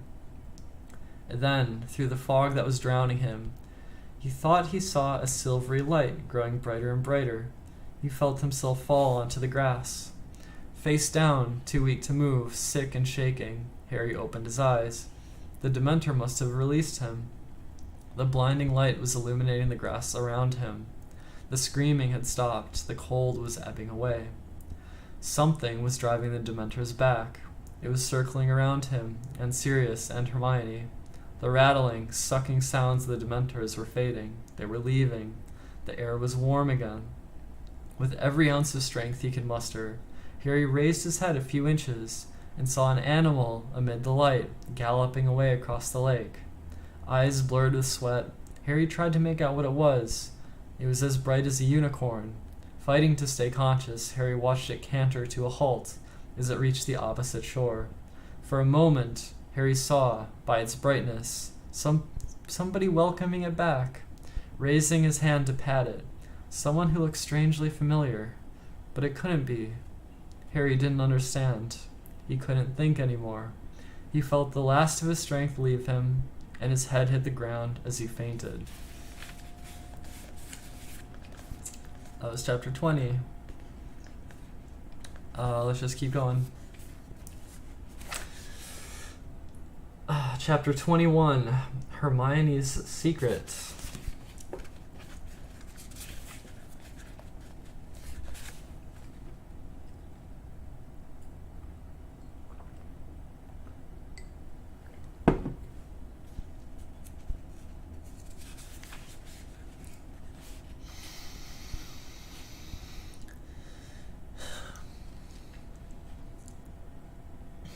Chapter 21, Hermione's Secret.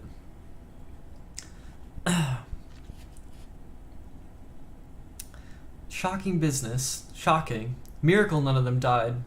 Never heard the like. By thunder, it was lucky you were there, Snape. Thank you, Minister. Order of Merlin, second class, I'd say. First class, if I can wrangle it.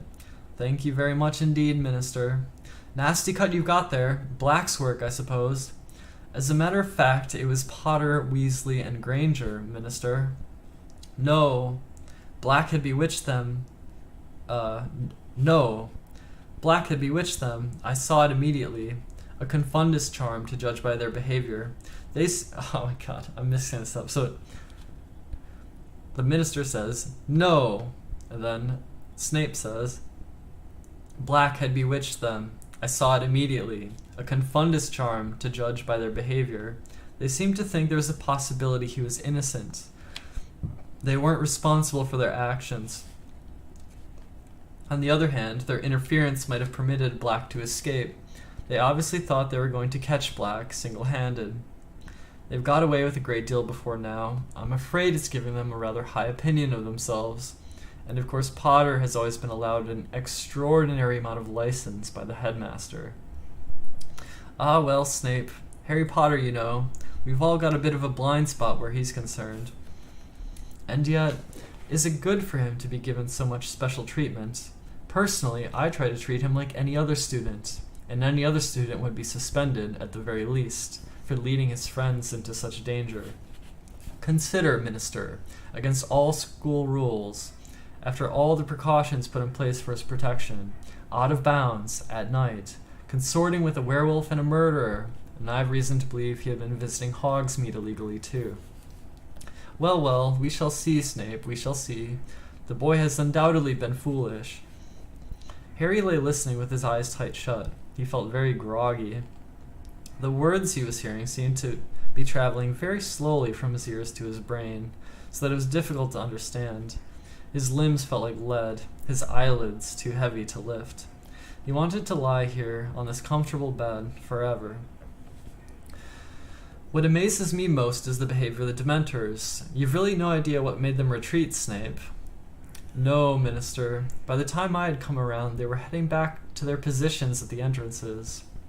Extraordinary. And yet, Black, and Harry, and the girl, all unconscious by the time I reached them.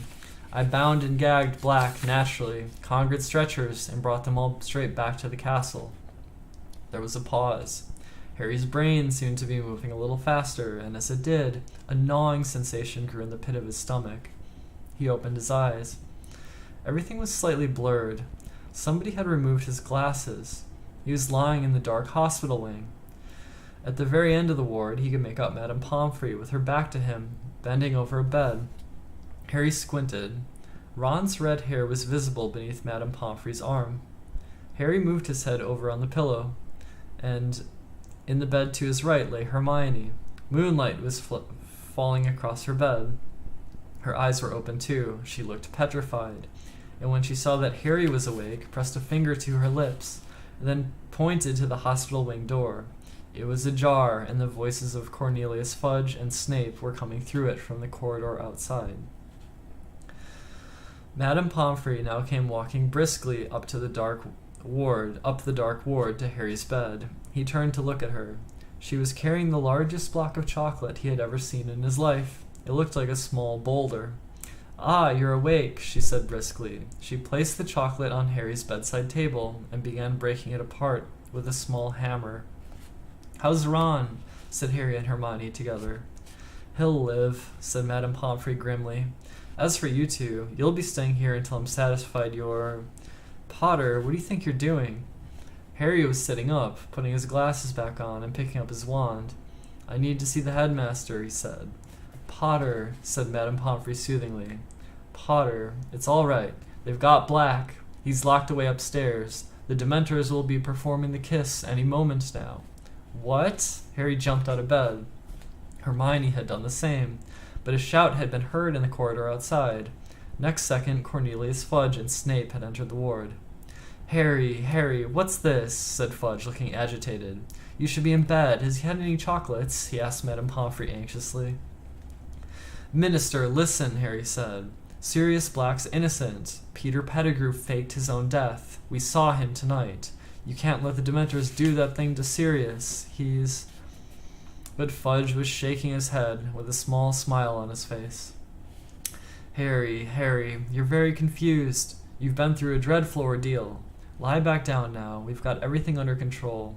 "You haven't," Harry yelled. "You've got the wrong man." "Minister, listen, please," Hermione said. She had hurried to Harry's side and was gazing imploringly into Fudge's face. "I saw him too. It was Ron's rat. He's an animagus. Pettigrew, I mean, and..." "You see, Minister," said Snape. "Confounded, both of them. Black's done a very good job on them." "We're not confounded," Harry roared. "Minister, Professor," said Madame Pomfrey angrily, "I must insist that you leave. Potter is my patient, and he should not be distressed." "I'm not distressed. I'm trying to tell them what happened," Harry said furiously. "If they'd just listen." But Madame Pomfrey suddenly stuffed a large chunk of chocolate into Harry's mouth. He choked, and she seized the opportunity to force him back onto the bed. "Now please, Minister, these children need care. Please leave." The door opened again. It was Dumbledore. Harry swallowed his mouthful of chocolate with great difficulty and got up again. "Professor Dumbledore, Sirius Black." "For heaven's sake," said Madame Pomfrey hysterically. "Is this a hospital wing or not? Headmaster, I must insist." My apologies, Poppy, but I need a word with Mr. Potter and Miss Granger, said Dumbledore calmly. I have just been talking to Sirius Black. I suppose he's told you the same fairy tale he's planted in Potter's mind, spat Snape. Something about a rat and Pettigrew being alive. That, indeed, is Black's story, said Dumbledore, surveying Snape closely through his half-moon spectacles. And does my evidence count for nothing? Snarled Snape. Peter Pettigrew was not in the Shrieking Shack, nor did I see any sign of him on the grounds. That was because you were knocked out, Professor, said Hermione earnestly. You didn't arrive in time to hear. Miss Granger, hold your tongue. Now, Snape, said Fudge, startled. The young lady is disturbed in her mind. We must make allowances. I would like to speak to Harry and Hermione alone, said Dumbledore abruptly. Cornelius, Severus, Poppy, please leave us. Headmaster, sputtered Madame Pomfrey. They need treatment. They need rest. This cannot wait, said Dumbledore. I must insist. Madame Pomfrey pursed her lips and strode away into her office at the end of the ward, slamming the door behind her. Fudge consulted the large gold pocket watch dangling from his waistcoat. The Dementors should have arrived by now, he said. I'll go and meet them. Dumbledore, I'll see you upstairs. He crossed to the door and held it open for Snape, but Snape hadn't moved. You surely don't believe a word of Black's story, Snape whispered, his eyes on Dumbledore's face. I wish to speak to Harry and Hermione alone, Dumbledore repeated. Snape took a step toward Dumbledore. Sirius Black showed he was capable of murder at the age of 16, he breathed. You haven't forgotten that, Headmaster. You haven't forgotten that he once tried to kill me. My memory's as good as it ever was, Severus, said Dumbledore quietly. Snape turned on his heel and marched through the door. Fudge was still holding. It closed behind him, and Dumbledore turned to Harry and Hermione. They both burst into speech at the same time. Professor, Black's telling the truth. We saw Pettigrew. He escaped when Professor Lupin turned into a werewolf. He's a rat. Pettigrew's front paw, his finger, he cut it off. Pettigrew attacked Ron. It wasn't serious. But Dumbledore held up his hand to stem the flood of explanations. It is your turn to listen, and I beg you will not interrupt me, because there is very little time, he said quietly. There is not a shred of proof to support Black's story, except your word, and the word of two 13-year-old wizards will not convince anybody. A street full of eyewitnesses swore they saw Sirius murder Pettigrew. I myself gave evidence to the ministry that Sirius had been the Potter's secret keeper. Professor Lupin can tell you, Harry said, unable to stop himself. Professor Lupin is currently deep in the forest, unable to tell anyone anything. By the time he is human again, it will be too late. Sirius will be worse than dead. I might add that werewolves are so mistrusted by most of our kind that his support will count for very little, and the fact that he and Sirius are old friends. But listen to me, Harry. It is too late, you understand me? You must see that Professor Snape's version of events is far more convincing than yours. He hates Sirius, Hermione said desperately, all because of some stupid trick Sirius played on him. Sirius has not acted like an innocent man. The attack on the fat lady, entering Gryffindor Tower with a knife. Without Pettigrew, alive or dead, we have no chance of overturning Snape's sentence. But you believe us. Yes, I do, said Dumbledore quietly, but I have no power to make other men see the truth, or to overrule the Minister of Magic. Harry stared up into the grave face and felt as though the ground beneath him were falling sharply away. He had grown used to the idea that Dumbledore could solve anything. He had expected Dumbledore to pull some amazing solution out of the air, but no, their last hope was gone. What we need, said Dumbledore slowly, and his light blue eyes moved from Harry to Hermione, is more time. But, Hermione began, and then her eyes became very round. Oh! Now pay attention, said Dumbledore, speaking very slow and very clearly. Sirius is locked in Professor Flitwick's office on the 7th floor, 13th window from the right of the West Tower. If all goes well, you will be able to save more than one innocent life tonight. But remember this, both of you. You must not be seen. Miss Granger, you know the law. You know what is at stake. You must not be seen. Harry didn't have a clue what was going on. Dumbledore had turned on his heel and looked back as he reached the door. I'm going to lock you in. It is, he consulted his watch, 5 minutes to midnight. Miss Granger, 3 turns should do it. Good luck. Good luck, Harry repeated as the door closed behind Dumbledore. 3 turns? What's he talking about? What are we supposed to do? But Hermione was fumbling with the neck of her robes, pulling from beneath them a very long, very fine gold chain. Harry, come here, she said urgently. Quick! Harry moved toward her, completely bewildered. She was holding the chain out. He saw a tiny, sparkling hourglass hanging from it. Here. She had thrown the chain around his neck, too. Ready? She said breathlessly. What are we doing? Harry said, completely lost. Hermione turned the hourglass over 3 times. The dark ward dissolved. Harry had the sensation he was flying very fast backward. A blur of colors and shapes rushed past him. His ears were pounding. He tried to yell but couldn't hear his own voice. And then he felt solid ground beneath his feet, and everything came into focus again. He was standing next to Hermione in the deserted entrance hall, and a stream of golden sunlight was falling across the paved floor from the open front doors. He looked wildly around at Hermione, the chain of the hourglass cutting into his neck. Hermione, what? In here! Hermione seized Harry's arm and dragged him across the hall to the door of a broom closet. She opened it, pushed him inside along the buckets and mops, and then slammed the door behind him. What? How? Hermione, what happened? We've gone back in time, Hermione whispered, lifting the chain off Harry's neck in the darkness. 3 hours back. Harry found his own leg and gave it a very hard pinch.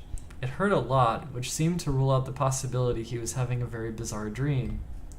But, shh, listen, someone's coming. I think it might be us. Hermione had her ear pressed against the cupboard door. Footsteps across the hall. Yes, I think it's us going down to Hagrid's.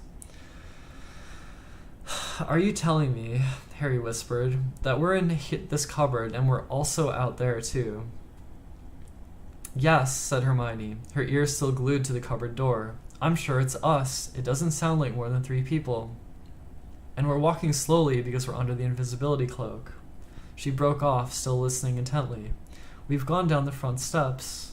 Hermione sat down on an upturned bucket, looking desperately anxious, but Harry wanted a few questions answered. Where did you get that hourglass thing?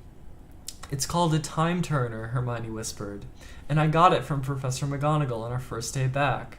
I've been using it all year to get to my lessons. Professor McGonagall made me swear I wouldn't tell anyone. She had to write all sorts of letters to the Ministry of Magic so that I could have one. She had to tell them that I was a model student and that I'd never, ever use it for anything except my studies. I've been turning it back so I could do hours over again. That's how I've been doing several lessons at once, see? But, Harry, I don't understand what Dumbledore wants us to do. Why did he tell us to go back 3 hours? How's that going to help Sirius? Harry stared at her shadowy face. There must be something that happened around now that he wants us to change, he said slowly. What happened? We were walking down to Hagrid's 3 hours ago. This is 3 hours ago, and we are walking down to Hagrid's, said Hermione. We just heard ourselves leaving. Harry frowned. He felt as though he were screwing up his whole brain in concentration. Dumbledore just said we could save more than one innocent life. And then it hit him. Hermione, we're going to save Buckbeak. But how would that help Sirius? Dumbledore said he told us where the window is, the window of Flitwick's office, where they've got Sirius locked up. We've got to fly Buckbeak up to the window and rescue Sirius. Sirius can escape on Buckbeak. They can escape together. From what Harry could see of Hermione's face, she looked terrified. If we manage that without being seen, it'll be a miracle. Well, we've got to try, haven't we? Said Harry. He stood up and pressed his ear against the door. Doesn't sound like anyone's there. Come on, let's go. Harry pushed open the closet door. The entrance hall was deserted. As quietly and quickly as they could, they darted out of the closet and down the stone steps. The shadows were already lengthening, the tops of the trees in the forbidden forest gilded once more with gold. "If anyone's looking out the window," Hermione squeaked, looking up the castle behind them. "We'll run for it," said Harry determinedly. "Straight into the forest, all right? We'll have to hide behind a tree or something and keep a lookout." "Okay, but we'll go around the greenhouses," said Hermione breathlessly. "We need to keep out of sight of Hagrid's front door, or we'll see us. We must be nearly at Hagrid's by now." Still working out what she meant, Harry set off at a sprint, Hermione behind him.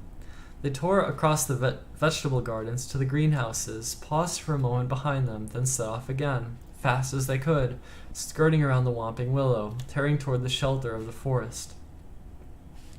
Safe in the shadows of the trees, Harry turned around. Seconds later, Hermione arrived beside him, panting.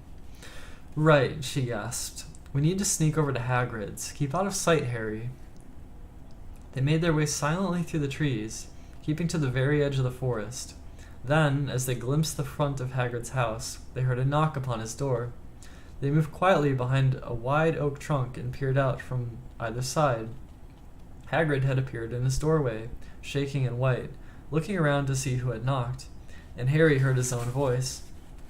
"It's us. We're wearing the invisibility cloak.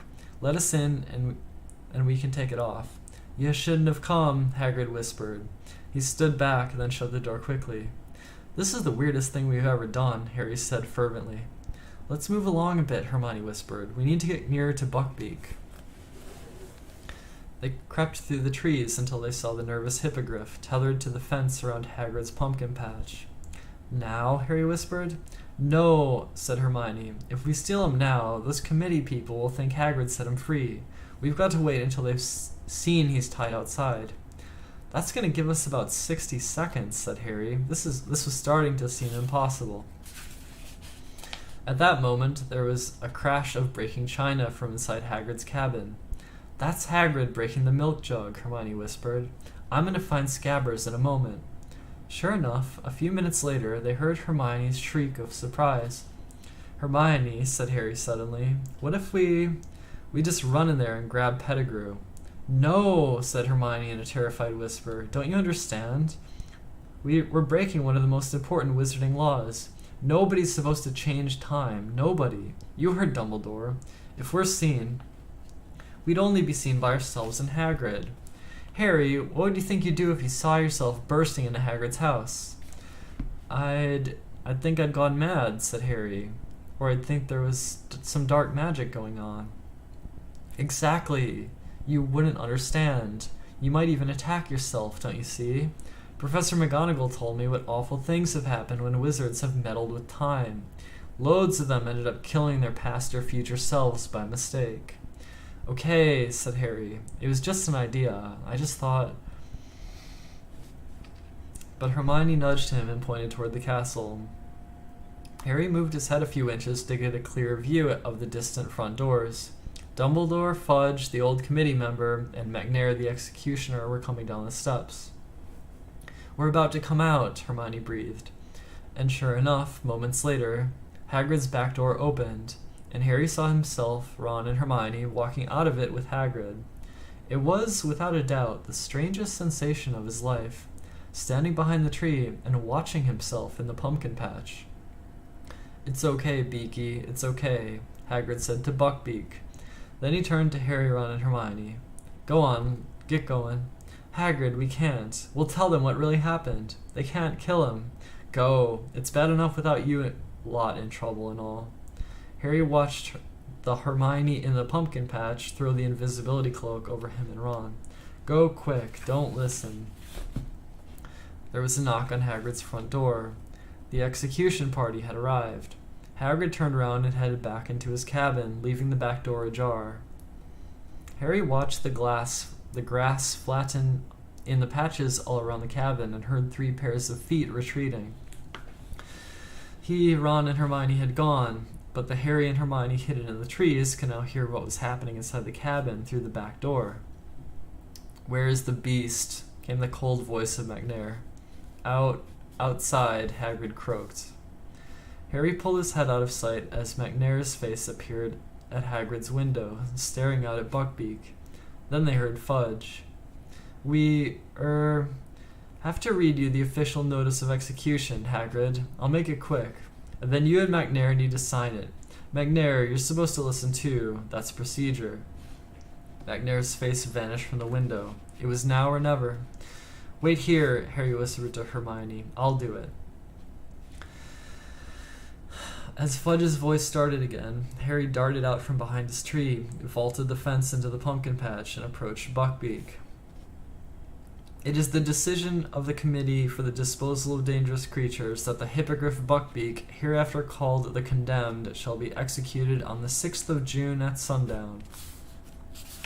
Careful not to blink, Harry stared up into Buckbeak's fierce orange eyes once more and bowed.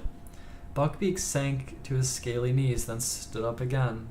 Harry began to fumble with the knot of rope tying Buckbeak to the fence. Sentenced to execution by beheading, to be carried out by the committee's appointed executioner, Walden McNair. Come on, Buckbeak, Harry murmured. Come on, we're going to help you. Quietly, quietly. As witness below. Hagrid, you sign here. Harry threw all his weight onto the rope, but Buckbeak had dug in his front feet. Well, let's get this over with, said the reedy voice of the committee member from inside Hagrid's cabin. Hagrid, perhaps it'd be better if you stay inside. No, I want to be with him. I don't want him to be alone. Footsteps echoed from within the cabin. Buckbeak, move, Harry hissed. Harry tugged harder on the rope around Buckbeak's neck. The hippogriff began to walk, rustling its wings irritably. They were still 10 feet away from the forest, in plain view of Hagrid's back door. One moment, please, McNair, came Dumbledore's voice. You need to sign, too. The footsteps stopped. Harry heaved on the rope. Buckbeak snapped its beak and walked a little faster.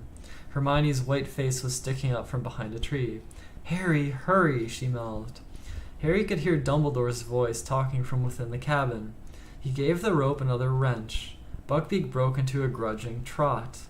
Then they had reached the trees. Quick, quick, Hermione moaned, darting out from behind her tree, seizing the rope too and adding her weight to make Buckbeak move faster. Harry looked over his shoulder. They were now blocked from sight. They couldn't see Hagrid's garden at all. Stop, he whispered to Hermione. They might hear us. Hagrid's back door had opened with a bang. Harry, Hermione, and Buckbeak stood quite still. Even the hippogriff seemed to be listening intently. Silence. Then... Where is it? Said the reedy voice of the committee member. Where is the beast? It was tied here, said the executioner furiously. I saw it, just here. How extraordinary, said Dumbledore. There was a note of amusement in his voice. Beaky, said Hagrid huskily. There was a swishing noise and the thud of an axe. The executioner seemed to have swung it into the fence in anger. And then came the howling, and this time they could hear Hagrid's words through his sobs. Gone, gone. Bless his little beak, he's gone. Must have pulled himself free. Beaky, you clever boy. Buckbeak started to strain against the rope, trying to get back to Hagrid. Harry and Hermione tightened their grip and dug their heels into the forest floor to stop him. Someone untied him, the executioner was snarling. We should search the grounds, the forest. McNair, if Buckbeak indeed has been stolen, do you really think the thief will have led him away on foot? Said Dumbledore, still sounding amused. Search the skies, if you will. Hagrid, I could do with a cup of tea, or a large brandy. Oh, of course, Professor, said Hagrid, who sounded weak with happiness. Come in, come in. Harry and Hermione listened closely. They heard footsteps, the soft cursing of the executioner, the snap of the door, and then silence once more. Now what? Whispered Harry, looking around. We'll have to hide in here, said Hermione, who looked very shaken. We need to wait until they've gone back to the castle. Then we wait until it's safe to fly Buckbeak up to Sirius's window. He won't be there for another couple of hours. Oh, this is going to be difficult. She looked nervously over her shoulder into the depths of the forest. The sun was setting now. We're gonna have to move, said Harry, thinking hard. We've got to be able to see the Whomping Willow, or we won't know what's going on. Okay, said Hermione, getting a firmer grip on Buckbeak's rope.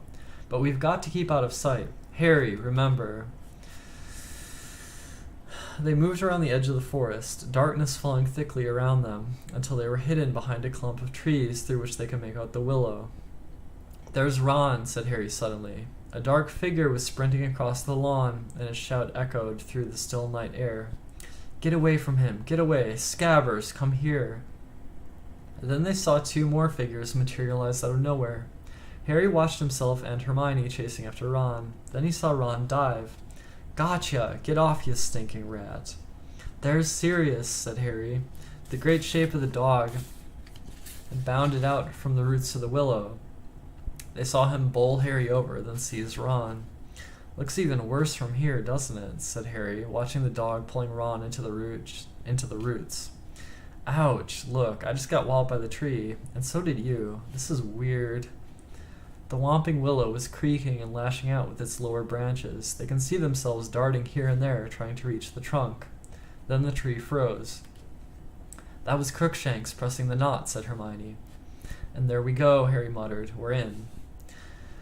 The moment they disappeared, the tree began to move again. Seconds later, they heard footsteps quite close by. Dumbledore, McNair, Fudge, and the old committee member were making their way back to the castle.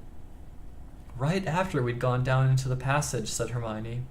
If only Dumbledore had come with us, too. McNair and Fudge would have come, too, said Harry bitterly. I bet you anything Fudge would have told McNair to murder Sirius on the spot. They watched the four men climb the castle steps and disappear from view. For a few minutes the scene was deserted. Then, here comes Lupin, said Harry, as they saw another figure sprinting down the stone steps and hurrying toward the willow. Harry looked up at the sky. Clouds were obscuring the moon completely. They watched Lupin seize a broken branch from the ground and prod the knot on the trunk. The tree stopped fighting, and Lupin, too, disappeared into the gap of its roots. If only he'd grabbed the cloak, said Harry. It's just lying there. He turned to Hermione. If I just dashed out now and grabbed it, Snape would never be able to get it, and... Harry, we must not be seen. How can you stand this? He asked Hermione fiercely. Just standing here and watching it happen. He hesitated. I'm going to grab the cloak. Harry, no. Hermione seized the back of Harry's robes, not a moment too soon. Just then they heard a burst of song. It was Hagrid making his way up to the castle, singing at the top of his voice, and weaving slightly as he walked. A large bottle was swinging from his hands. See, Hermione whispered. See what would have happened? We've got to keep out of sight. No, Buckbeak! The hippogriff was making frantic attempts to get to Hagrid again. Harry seized his rope too, straining to hold Buckbeak back. They watched Hagrid meander tipsily up to the castle. He was gone. Buckbeak stopped fighting to get away. His head drooped sadly. Barely 2 minutes later, the castle doors flew open yet again, and Snape came charging out of them, running toward the willow. Harry's fists clenched as they watched Snape skid to a halt next to the tree, looking around. He grabbed the cloak and held it up. Get your filthy hands off it, Harry snarled under his breath. Shh. Snape seized the branch that Lupin had used to freeze the tree, prodded the knot, and vanished from view as he put on the cloak. So that's it, said Hermione quietly. We're all down there, and now we've got to just wait until we come back up again. She took the end of Buckbeak's rope and tied it securely around the nearest tree, that sat down on the dry ground, arms around her knees. Harry, there's something I don't understand. Why didn't the Dementors get Sirius? I remember them coming, and then I think I passed out. There were so many of them. Harry sat down too. He explained what he'd seen, how, as the nearest Dementor had lowered its mouth to Harry's, a large silver something had come galloping across the lake and forced the Dementors to retreat. Hermione's mouth was slightly open by the time Harry had finished. But what was it? There's only one thing it could have been to make the Dementors go, said Harry. A real Patronus, a powerful one. But who conjured it? Harry didn't say anything. He was thinking back to the person he'd seen at the other bank of the lake. He knew who he thought it had been, but how could it have been? Didn't you see what they looked like? Said Hermione eagerly. Was it one of the teachers? No, said Harry. He wasn't a teacher. But it must have been a really powerful wizard to drive all those Dementors away. If the Patronus was shining so brightly, didn't it light him up? Couldn't you see? Yeah, I saw him, said Harry slowly. But maybe I imagined it. I wasn't thinking straight. I passed out right afterwards. Who did you think it was? I think, Harry swallowed, knowing how strange this was going to sound. I think it was my dad. Harry glanced up at Hermione and saw that her mouth was fully open now. She was gazing at him with a mixture of alarm and pity. Harry, your dad's, well, dead, she said quietly. I know that, said Harry quickly. You think you saw his ghost? I don't know. No, he looks solid. But then... Maybe I was seeing things, said Harry. But from what I could see, it looked like him. I've got photos of him. Hermione was still looking at him as though worried about his sanity. I know it sounds crazy, said Harry flatly. He turned to look at Buckbeak, who was digging his beak into the ground, apparently searching for worms. But he wasn't really watching Buckbeak. He was thinking about his father and his 3 oldest friends. Moony, Wormtail, Padfoot, and Prongs. Had all 4 of them been out on the grounds tonight? Wormtail had appeared this evening when everyone thought he was dead. Was it so impossible that his father had done the same? Had he been seeing things across the lake? The figure had been too far away to see distinctly, yet he had felt sure for a moment before he lost consciousness. The leaves overhead rustled faintly in the breeze. The moon drifted in and out of sight behind the shifting clouds. Hermione sat with her face turned toward the willow, waiting. Then at last, after over an hour, "Here we come," Hermione whispered.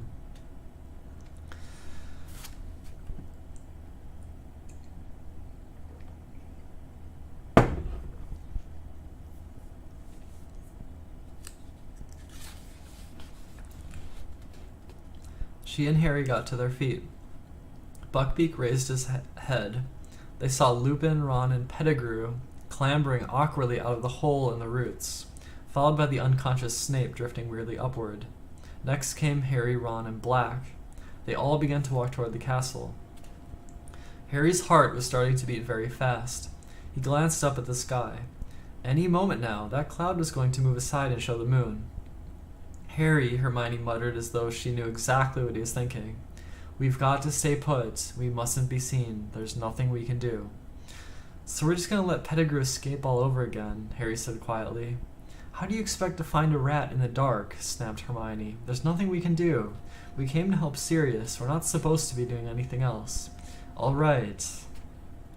The moon slid out from behind its cloud. They saw the tiny figures across the ground stop. Then they saw movement. There goes Lupin, Hermione whispered. He's transforming.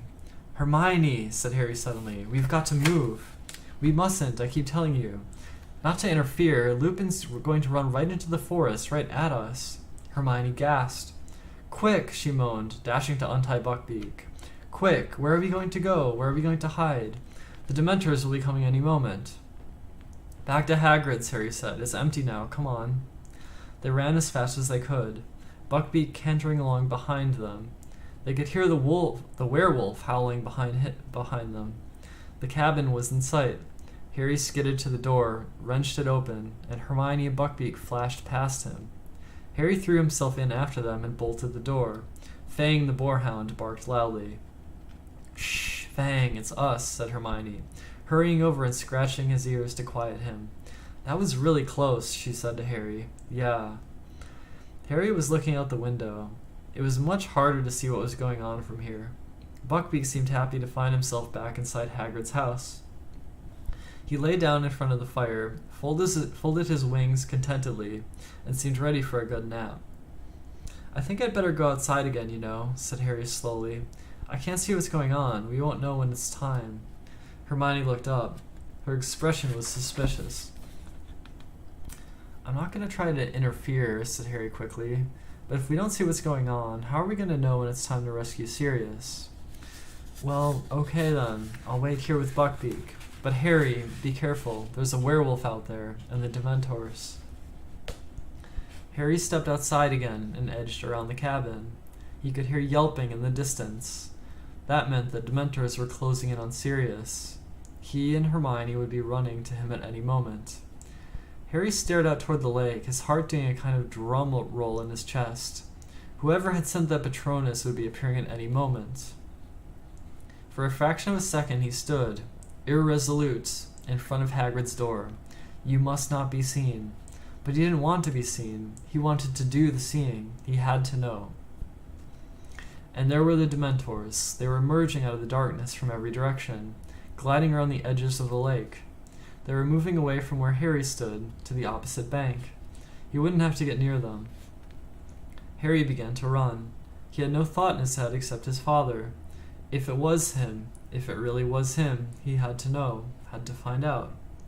The lake was coming nearer and nearer, but there was no sign of anybody. On the opposite bank he could see tiny glimmers of silver, his own attempts at a Patronus. There was a bush at the very edge of the water. Harry threw himself behind it, peering desperately through the leaves. On the opposite bank, the glimmers of silver were suddenly extinguished. A terrified excitement shot through him. Any moment now. "Come on," he muttered, staring about. "Where are you, Dad? Come on." But no one came. Harry raised his head to look at the circle of Dementors across the lake. One of them was lowering its hood. It was time for the rescuer to appear, but no one was coming to help this time. And then it hit him. He understood. He hadn't seen his father. He had seen himself. Harry flung himself out from behind the bush and pulled out his wand. "Expecto Patronum," he yelled. And out of the end of his wand burst, not a shapeless cloud of mist, but a blinding, dazzling silver animal. He screwed up his eyes trying to see what it was. It looked like a horse. It was galloping silently away from him, across the black surface of the lake. It saw it lower its head and charge at the swarming Dementors. Now it was galloping around and around the black shapes on the ground, and the Dementors were falling back, scattering, retreating into the darkness. They were gone. The Patronus turned. It was cantering back towards Harry across the still surface of the water. It wasn't a horse. It wasn't a unicorn either. It was a stag. It was shining brightly as the moon above. It was coming back to him. It stopped on the bank. Its hooves made no mark on the soft ground as it stared at Harry with its large silver eyes. Slowly, it bowed its antlered head, and Harry realized. "Prongs," he whispered. But his trembling fingertips stretched toward the creature. It vanished. Harry stood there, hands still outstretched. Then, with a great leap of his heart, he heard hooves behind him.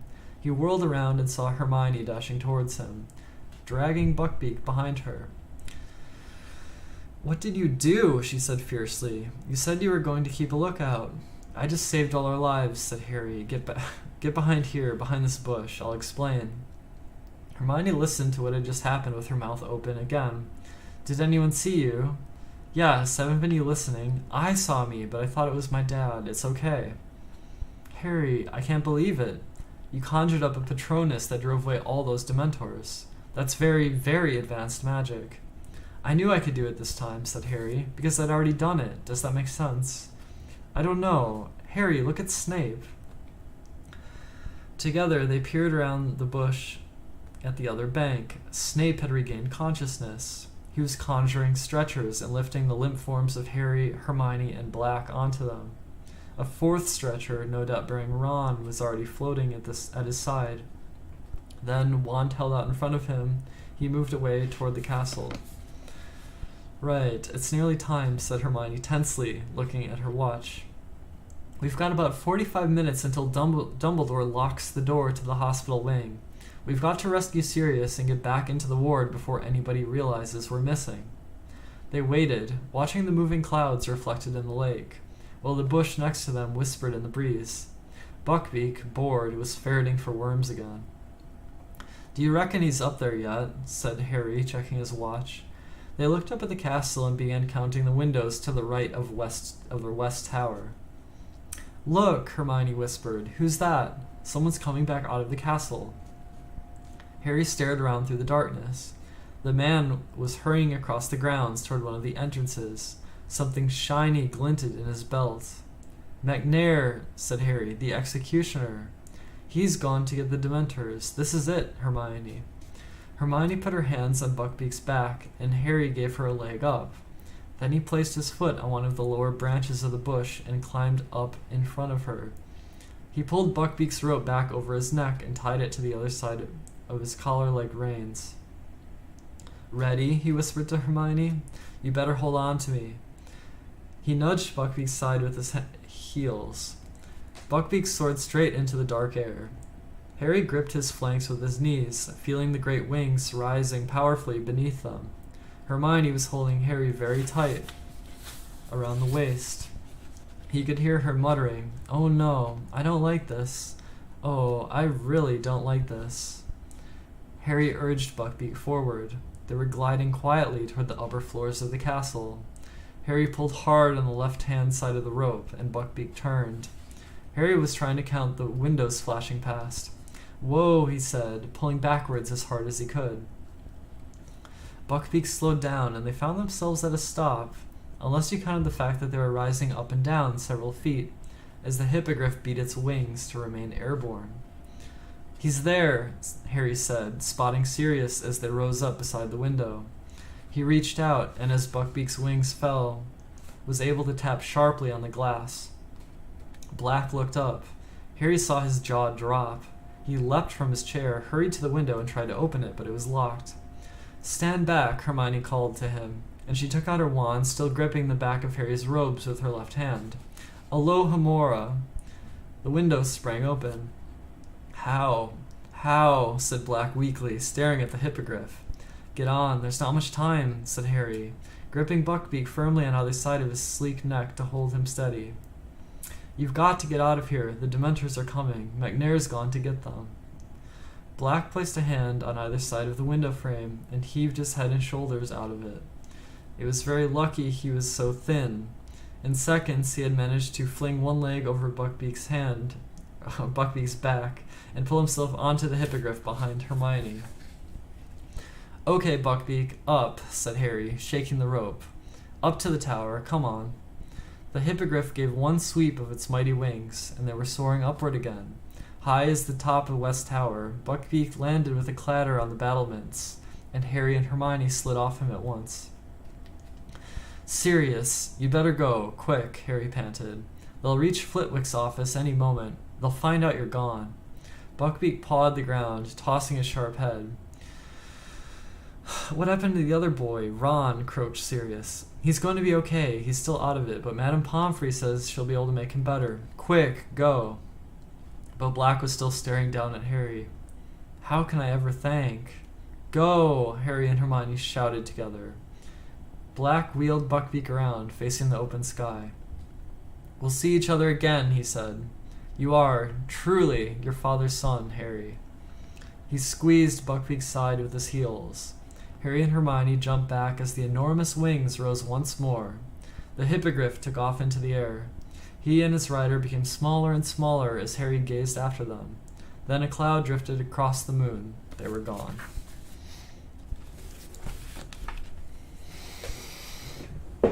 That was chapter 21, and there's only one more chapter left. And, my voice is almost gone, but, yeah, this has been a long reading. Oh, I feel very tired. Oh.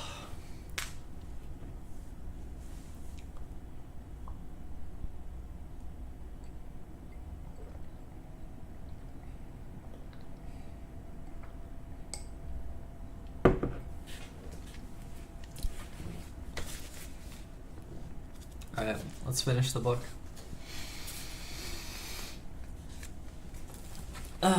Chapter 22. Owl post again.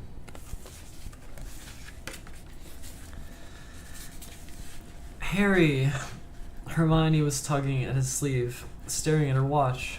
"We've got exactly 10 minutes to get back down to the hospital wing without anybody seeing us before Dumbledore locks the door." "Okay," said Harry, wrenching his gaze from the sky. "Let's go." They slipped through the doorway behind them and down a tightly spiraling stone staircase. As they reached the bottom of it, they heard voices. They flattened themselves against the wall and listened. It sounded like Fudge and Snape. They were walking quickly along the corridor at the foot of the staircase. "Only hope Dumbledore's not going to make difficulties," Snape was saying. "The kiss will be performed immediately. As soon as McNair returns with the Dementors. This whole Black affair has been highly embarrassing. I can't tell you how much I'm looking forward to informing the Daily Prophet that we've got him at last. I dare say they'll want to interview you, Snape. And once young Harry's back in his right mind, I expect he'll want to tell the Prophet exactly how you saved him." Harry clenched his teeth. He caught a glimpse of Snape's smirk as he and Fudge passed Harry and Hermione's hiding place. Their footsteps died away. Harry and Hermione waited a few moments to make sure they'd really gone, then started to run in the opposite direction. Down one staircase, then another, along a new corridor. Then they heard a cackling head. "Peeves," Harry muttered, grabbing Hermione's wrist. "In here." They tore into a deserted classroom to their left just in time. Peeves seemed to be bouncing along the corridor in his boisterous good spirits, laughing his head off. "Oh, he's horrible," whispered Hermione, her ear to the door. "I bet he's all excited because the Dementors are going to finish off Sirius." She checked her watch. 3 minutes, Harry." They waited until Peeves' gloating voice had faded in the distance, then slid back out of the room and broke into a run again. "Hermione, what'll happen if we don't get back inside?" "Before Dumbledore locks the door," Harry panted. "I don't want to think about it," Hermione moaned, checking her watch again. 1 minute. They had reached the end of the corridor with the hospital wing entrance. "Okay, I can hear Dumbledore," said Hermione tensely. "Come on, Harry." They crept along the corridor. The door opened. Dumbledore's back appeared. I am going to lock you in," they heard him saying. "It is 5 minutes to midnight. Miss Granger, 3 turns should do it. Good luck." Dumbledore backed out of the room, closed the door, and took out his wand to magically lock it. Panicking, Harry and Hermione ran forward. Dumbledore looked up, and a wide smile appeared under the long silver mustache. "Well," he said quietly. "We did it," said Harry breathlessly. "Sirius has gone on Buckbeak." Dumbledore beamed at them. "Well done." "I think." He listened intently for any sound within the hospital wing.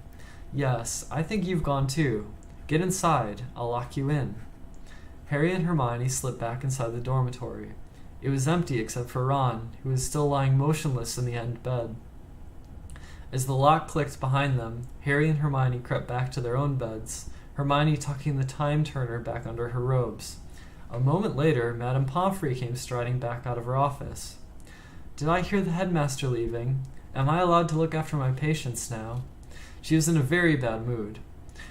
Harry and Hermione thought it best to accept their chocolate quietly. Madame Pomfrey stood over them, making sure they ate it, but Harry could hardly swallow. He and Hermione were waiting, listening, their nerves jangling. And then, as they both took a 4th piece of chocolate from Madame Pomfrey, they heard a distant roar of fury echoing from somewhere above them. "What was that?" said Madame Pomfrey in alarm. Now they could hear angry voices, growing louder and louder. Madame Pomfrey was staring at the door. "Really, they'll wake everybody up. What do they think they're doing?" Harry was trying to hear what the voices were saying. They were drawing nearer. "He must have disapparated Severus. We should have left somebody in the room with him. When this gets out..." "He didn't disapparate," Snape roared, now very close at hand. "You can't apparate or disapparate inside this castle. This has something to do with Potter. Severus, be reasonable. Harry's been locked up." Bam! The door of the hospital wing burst open. Fudge, Snape, and Dumbledore came striding into the ward. Dumbledore alone looked calm.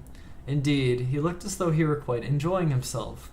Fudge appeared angry, but Snape was beside himself. "Out with it, Potter," he bellowed. "What did you do?" "Professor Snape," shrieked Madame Pomfrey, "control yourself." "See here, Snape, be reasonable," said Fudge. "This door's been locked. We just saw..." "They helped him escape. I know it," Snape howled, pointing at Harry and Hermione. His face was twisted, spit was flying from his mouth. "Calm down, man," Fudge barked. "You're talking nonsense." "You don't know Potter," shrieked Snape. "He did it. I know he did it." "That will do, Severus," said Dumbledore quietly. "Think about what you are saying. This door has been locked since I left the ward 10 minutes ago. Madame Pomfrey, have these students left their beds?" "Of course not," said Madame Pomfrey, bristling. "I would have heard them." "Well, there you have it, Severus," said Dumbledore calmly. "Unless you are suggesting that Harry and Hermione are able to be in 2 places at once, I'm afraid I don't see any point in troubling them further." Snape stood there, seething, staring from Fudge, who looked thoroughly shocked at his behavior, to Dumbledore, whose eyes were twinkling behind his glasses. Snape whirled about, robes swishing behind him, and stormed out of the ward. "Fellow seems quite unbalanced," said Fudge, staring after him. "I'd watch out for him if I were you, Dumbledore." "Oh, he's not unbalanced," said Dumbledore quietly. "He's just suffered a severe disappointment." "He's not the only one," puffed Fudge. "The Daily Prophet's going to have a field day. We had Black cornered and he slipped through our fingers yet again. All it needs now is for the story of that hippogriff escape to get out, and I'll be a laughingstock. Well, I better go and notify the Ministry." "And the Dementors," said Dumbledore. "They'll be removed from our school, I trust." "Oh, yes, they have to go," said Fudge, running his fingers distractedly through his hair. "Never dreamed they'd attempt to administer the kiss on an innocent boy. Completely out of control. No, I'll have them packed off back to Azkaban tonight. Perhaps we should think about dragons at the school entrance." "Hagrid would like that," said Dumbledore with a swift smile at Harry and Hermione. As he and Fudge left the dormitory, Madame Pomfrey hurried to the door and locked it again. Muttering angrily to herself, she headed back to her office. There was a low moan from the other end of the ward. Ron had woken up. They could see him sitting up, rubbing his head, looking around. What just happened? What happened?" he groaned. "Harry, why are we in here? Where's Sirius? Where's Lupin? What's going on?" Harry and Hermione looked at each other. "You explain," said Harry, helping himself to more chocolate. When Harry, Ron, and Hermione left the hospital wing at noon the next day, it was to find an almost deserted castle. The sweltering heat and the end of exams meant that everyone was taking full advantage of another Hogsmeade visit. Neither Ron nor Hermione felt like going, however, so they and Harry wandered onto the grounds, still talking about the extraordinary events of the previous night, and wondering where Sirius and Buckbeak were now. Sitting near the lake, watching the giant squid waving its tentacles lazily above the water, Harry lost the thread of conversations as he looked across to the opposite bank. The stag had galloped toward him from there just last night. A shadow fell across them, and they looked up to see a very bleary-eyed Hagrid, mopping his sweaty face with one of his tablecloth-sized handkerchiefs, and beaming down at them. "Knew I shouldn't just feel happy after what happened last night," he said. "I mean, Black escaping again and everything. But guess what?" "What?" they said, pretending to look curious. "Beaky! He escaped. He's free. Been celebrating all night." "That's wonderful," said Hermione, giving Ron a reproving look because he looked as though he was close to laughing. "Yeah, can't have tied him up properly," said Hagrid, gazing happily over the grounds. "I was just worried this morning, mind. Thought he might have met Professor Lupin on the grounds, but Lupin said he never ate anything last night." "What?" said Harry quickly. "Blimey, haven't you heard?" said Hagrid, "Haven't you heard?" said Hagrid, his smile fading a little. He lowered his voice, even though there was nobody in sight. Snape told all the Slytherins this morning. Thought everyone knowed by now. Professor Lupin's a werewolf, see? And he was loose on the grounds last night. He's packing out, of course." "He's packing?" said Harry, alarmed. "Why?" "Leaving, isn't he?" said Hagrid, looking surprised that Harry had to ask. "Resigned first thing in this morning. Says he can't risk it happening again." Harry scrambled to his feet. "I'm going to see him," he said to Ron and Hermione. "But if he's resigned, doesn't sound like there's anything we can do. I don't care. I still want to see him. I'll meet you back here." Lupin's office door was open. He had already packed most of his things. The Grindylows' empty tank stood next to his battered old suitcase, which was open and nearly full. Lupin was bending over something on his desk and looked up only when Harry knocked on the door. "I saw you coming," said Lupin, smiling. He pointed to the parchment he had been poring over. It was the Marauders map. "I just saw Hagrid," said Harry, "and he said you'd resigned. It's not true, is it?" "I'm afraid it is," said Lupin. He started opening his desk drawers and taking out the contents. "Why?" said Harry. "The Ministry of Magic don't think you were helping Sirius, do they?" Lupin crossed to the door and closed it behind Harry. "No, Professor Dumbledore managed to convince Fudge that I was trying to save your lives." He sighed. "That was the final straw for Severus. I think the loss of the Order of Merlin hit him hard, so he, accidentally let it slip that I am a werewolf this morning at breakfast." "You're not leaving just because of that," said Harry. Lupin smiled wryly. "This time tomorrow, the owls will start arriving from parents. They will not want a werewolf teaching their children, Harry. And after last night, I see their point. I could have bitten any of you. That must never happen again." "You're the best defense against dark arts teacher we've ever had," said Harry. "Don't go." Lupin shook his head and didn't speak. He carried on emptying his drawers. Then, while Harry was trying to think of a good argument to make him stay, Lupin said, "From what the headmaster told me this morning, you saved a lot of lives tonight, Harry. If I'm proud of anything, it's how much you've learned. Tell me about your Patronus." "How do you know about that?" said Harry, distracted. What else could have driven the Dementors back? Harry told Lupin what had happened. When he'd finished, Lupin was smiling again. "Yes, your father was always a stag when he transformed," he said. "You guessed right. That's why we called him Prongs." Lupin threw out his last few books into the case, closed the desk drawers, and turned to look at Harry. "Here, I brought this from the Shrieking Shack last night," he said, handing Harry back the invisibility cloak. "And," he hesitated, then held out the Marauders map too. "I am no longer your teacher, Harry, so I don't feel guilty about giving this back as well. It's no use to me, and I dare say you, Ron, and Hermione will find uses for it." Harry took the map and grinned. "You told me Moony, Wormtail, Padfoot, and Prongs would have wanted to lure me out of school. You said they'd have thought it was funny." "And so we would have," said Lupin, now reaching down to close his case. "I have no hesitation in saying that James would have been highly disappointed if his son had never found any of the secret passages out of the castle." There was a knock on the door. Harry hastily stuffed the Marauders map and the invisibility cloak into his pocket. It was Professor Dumbledore. He didn't look surprised to see Harry there. "Your carriage is at the gates, Remus," he said. "Thank you, Headmaster." Lupin picked up his old suitcase and the empty Grindylow tank. "Well, goodbye, Harry," he said, smiling. "It has been a real pleasure teaching you. I feel sure we'll meet again sometime. Headmaster, there is no need to see me to the gates. I can manage." Harry had the impression that Lupin wanted to leave as quickly as possible. "Goodbye, then, Remus," said Dumbledore soberly. Lupin shifted the Grindylow tank slightly so that he and Dumbledore could shake hands. Then, with a final nod to Harry and a swift smile, Lupin left the office.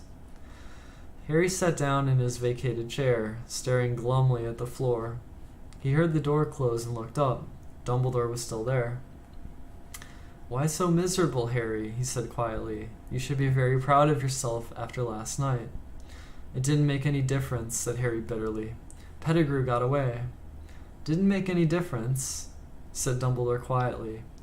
"It made all the difference in the world, Harry. You helped uncover the truth. You saved an innocent man from a terrible fate."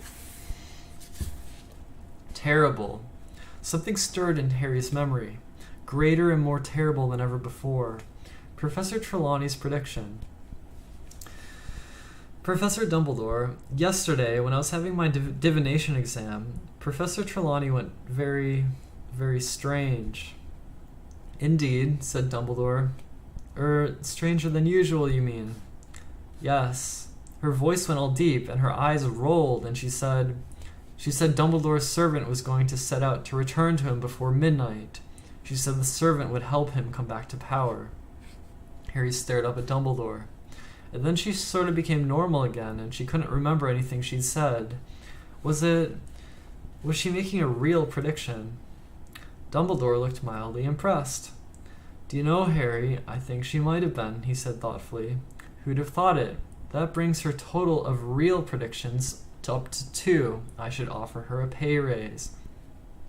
But Harry looked at him, aghast. How could Dumbledore take this so calmly? But I stopped Sirius and Professor Lupin from killing Pettigrew. That makes it my fault if Voldemort comes back. It does not, said Dumbledore quietly. Hasn't your experience with a time turner taught you anything, Harry?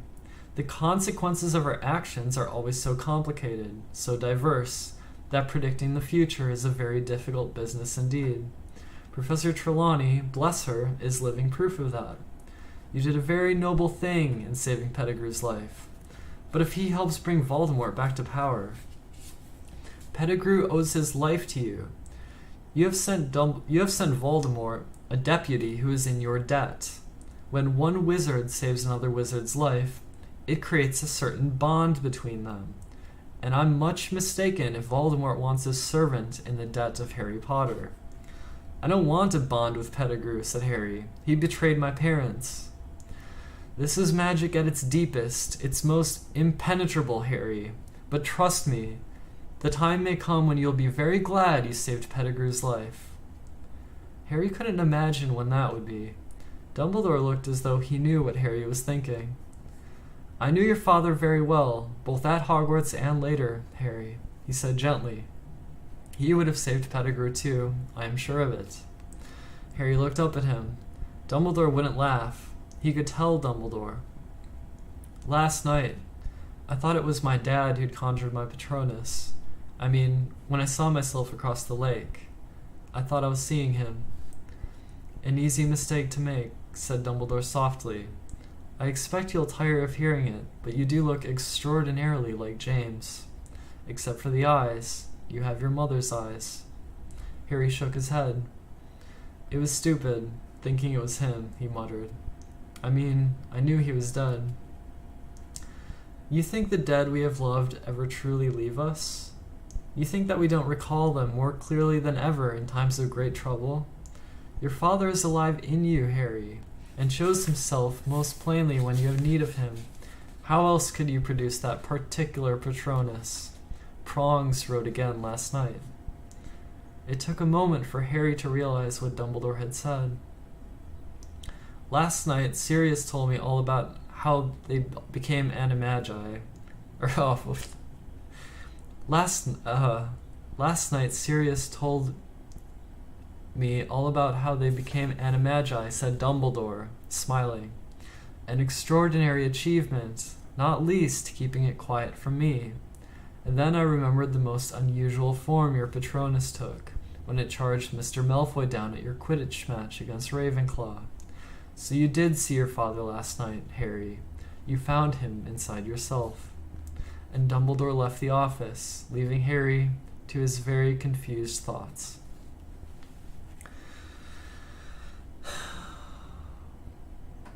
Nobody at Hogwarts knew the truth of what had happened the night that Sirius, Buckbeak, and Pettigrew had vanished, except Harry, Ron, Hermione, and Professor Dumbledore. As the end of term approached, Harry heard many different theories about what had really happened, but none of them came close to the truth. Malfoy was furious about Buckbeak. He was convinced that Hagrid had found a way of smuggling the hippogriff to safety, and seemed outraged that he and his father had been outwitted by a gamekeeper. Percy Weasley, meanwhile, had much to say on the subject of Sirius's escape. If I manage to get into the Ministry, I'll have a lot of proposals to make about magical law enforcement, he told the only person who would listen, his girlfriend, Penelope. Though the weather was perfect, though the atmosphere was so cheerful, though he knew they had achieved the near impossible in helping Sirius to freedom, Harry had never approached the end of a school year in worse spirits. He certainly wasn't the only one who was sorry to see Professor Lupin go.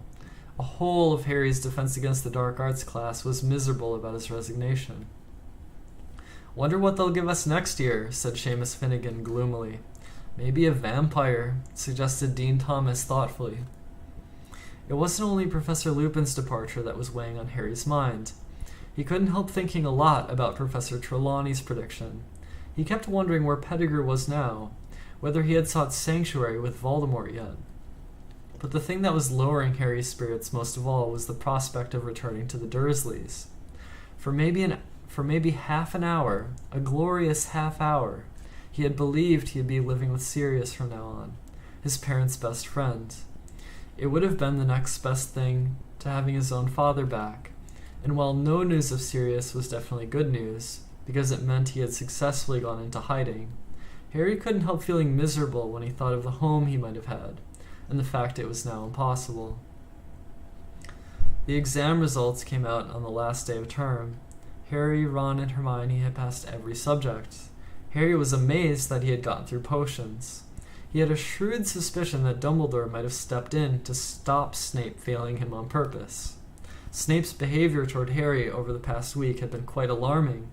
Harry wouldn't have thought it possible that Snape's dislike for him could increase, but it certainly had.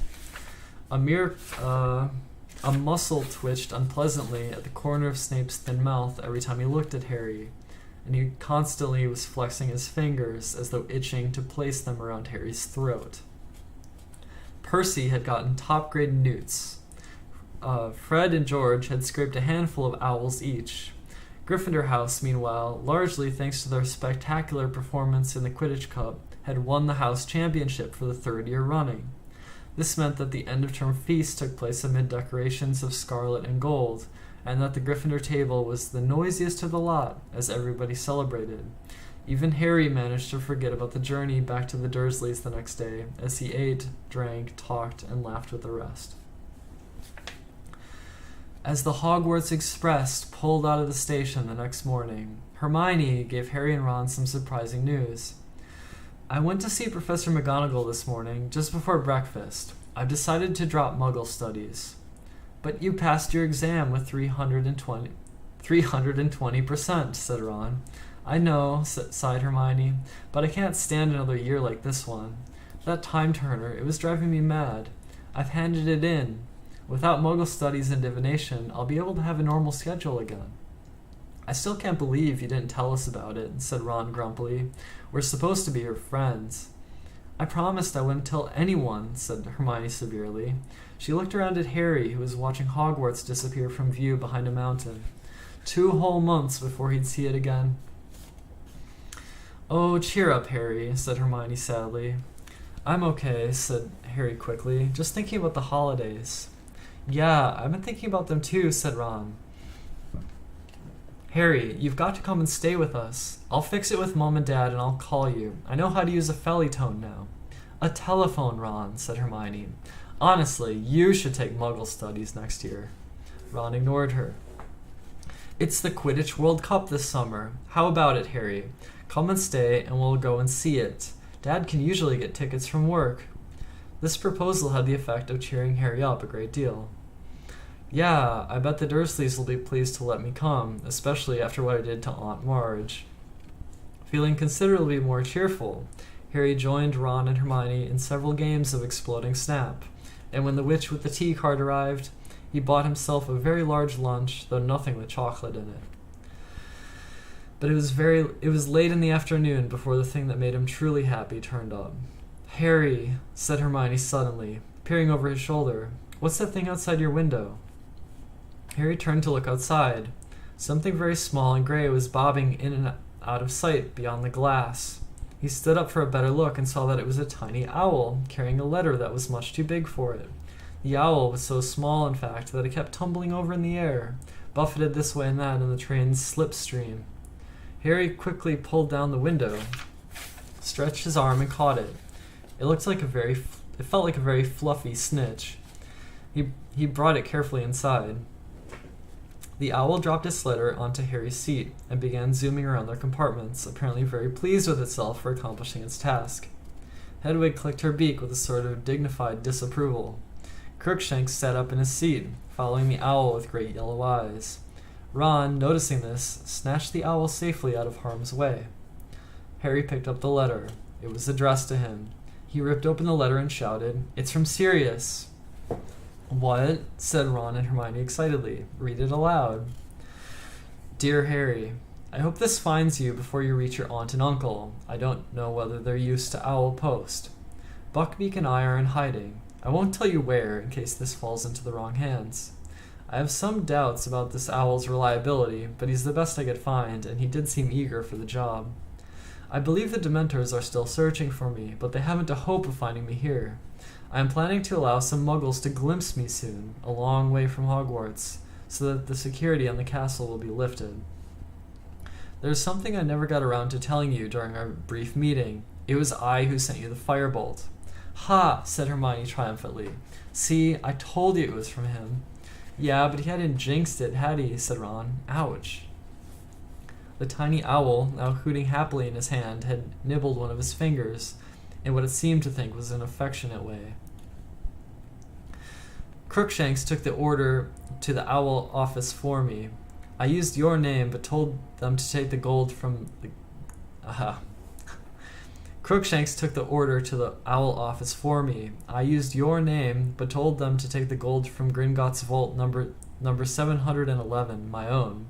Please consider it as 13 birthdays worth of presents from your godfather. I would also like to apologize for the fright I think I gave you that night last year when you left your uncle's house. I had only hoped to get a glimpse of you before starting my journey north, but I think the sight of me alarmed you. I am enclosing something else for you, which I think will make your next year at Hogwarts more enjoyable. If you ever need me, send word. Your owl will find me. I'll write again soon. Sirius." Harry looked eagerly inside the envelope. There was another piece of parchment in there. He read through it quickly and felt suddenly as warm and contented as though he'd swallowed a bottle of hot butterbeer in one gulp. "I, Sirius Black, Harry Potter's godfather, hereby give him permission to visit Hogsmeade on weekends." "That'll be good enough for Dumbledore," said Harry happily. He looked back at Sirius's letter. "Hang on, there's a P.S. I thought your friend Ron might like to keep this owl, as it's my fault he no longer has a rat." Ron's eyes widened. The minute owl was still hooting excitedly. "Keep him," he said uncertainly. He looked closely at the owl for a moment. Then, to Harry and Hermione's great surprise, he held him out for Crookshanks to sniff. "What do you reckon?" Ron asked the cat. "Definitely an owl." Crookshanks purred. "That's good enough for me," said Ron happily. "He's mine." Harry read and reread the letter from Sirius all the way back into King's Cross Station. It was still clutched tightly in his hand as he, Ron, and Hermione stepped back through the barrier of platform 9 3/4. Harry spotted Uncle Vernon at once. He was standing a good distance from Mr. and Mrs. Weasley, eyeing them suspiciously, and when Mrs. Weasley hugged Harry in greeting, his worst suspicions about them seemed confirmed. "I'll call about the World Cup," Ron yelled after Harry, as Harry bid him and Hermione goodbye, then wheeled the trolley bearing his trunk and Hedwig's cage toward Uncle Vernon, who greeted him in his usual fashion. "What's that?" he snarled, staring at the envelope Harry was still clutching in his hand. "If it's another form for me to sign, you've got another—" "It's not," said Harry cheerfully. "It's a letter from my godfather." "Godfather?" sputtered Uncle Vernon. "You haven't got a godfather." "Yes, I have," said Harry brightly. "He was my mom and dad's best friend. He's a convicted murderer, but he's broken out of wizard prison and he's on the run. He likes to keep in touch with me, though. Keep up with my news, check if I'm happy." And, grinning broadly at the look of horror on Uncle Vernon's face, Harry set off toward the station exit, Hedwig rattling along in front of him, for what looked like a much better summer than the last. And that was Harry Potter and the Prisoner of Azkaban.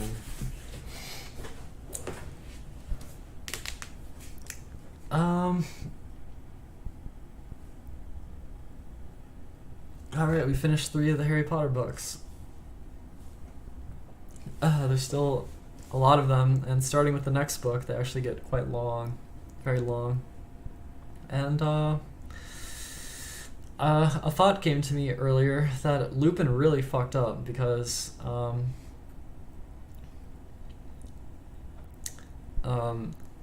Did you reverse that when you said that? You like the movie more? Yeah, yeah.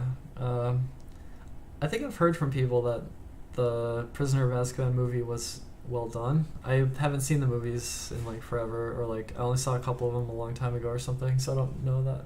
But yeah, Lupin fucked up so bad the night of the climax of the story, because not only did Lupin forget to drink the potion, I don't know. Lupin's anti-werewolf potion or whatever, he forgot to drink it, and then he left the Marauders map like open and on his desk, and that set like Snape into motion, and like it was still okay until I don't know. I guess he would have been late if he waited for Snape, I guess. Maybe. I don't know what would have happened, but I think he kind of fucked up. And yeah, I don't know. The Secret Keeper giving it to Pettigrew, that was really stupid of Sirius's part, I guess. I don't know. But I guess we don't know the full context of what it was like back when the Secret Keeper thing was relevant, right?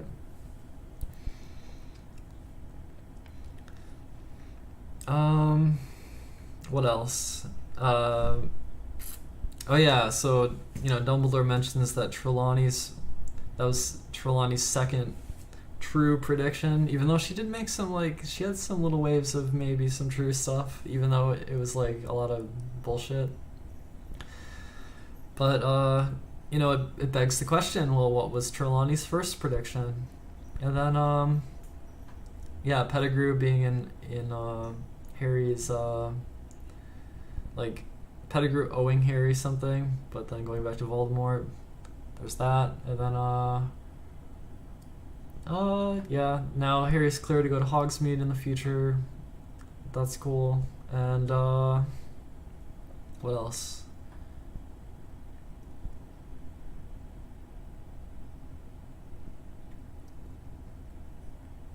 The Time Turner School, I don't know, I guess that's it. If anyone else has anything to say, if not, then I'll just be ending the stream. Because that's that. And I probably won't read tomorrow because this one was 4-hour reading, and that made my voice like sore. So I'd probably want to not do another reading for a little while. Next time we do book club, though, it would be Harry Potter and the Goblet of Fire. And I'd like to show you something.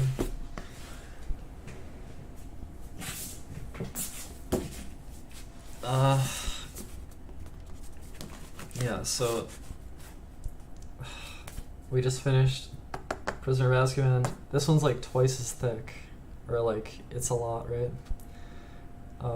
This is where it starts really beefing up. It took me quite a lot of streams actually just to get through Prisoner of Azkaban. The Goblet of Fire, it's a thick one, and it's a good one too. It's a really good, it's probably one of the best ones, I think, this Goblet of Fire, so, I don't know. So, the epic Goblet of Fire would be the next one. Anyway, I guess that's it. I guess that's all. Thanks for tuning in, and thus ends the book club stream for now, and probably for a few days. I'm probably not going to do it for a few days or something. Alright, thank you for watching.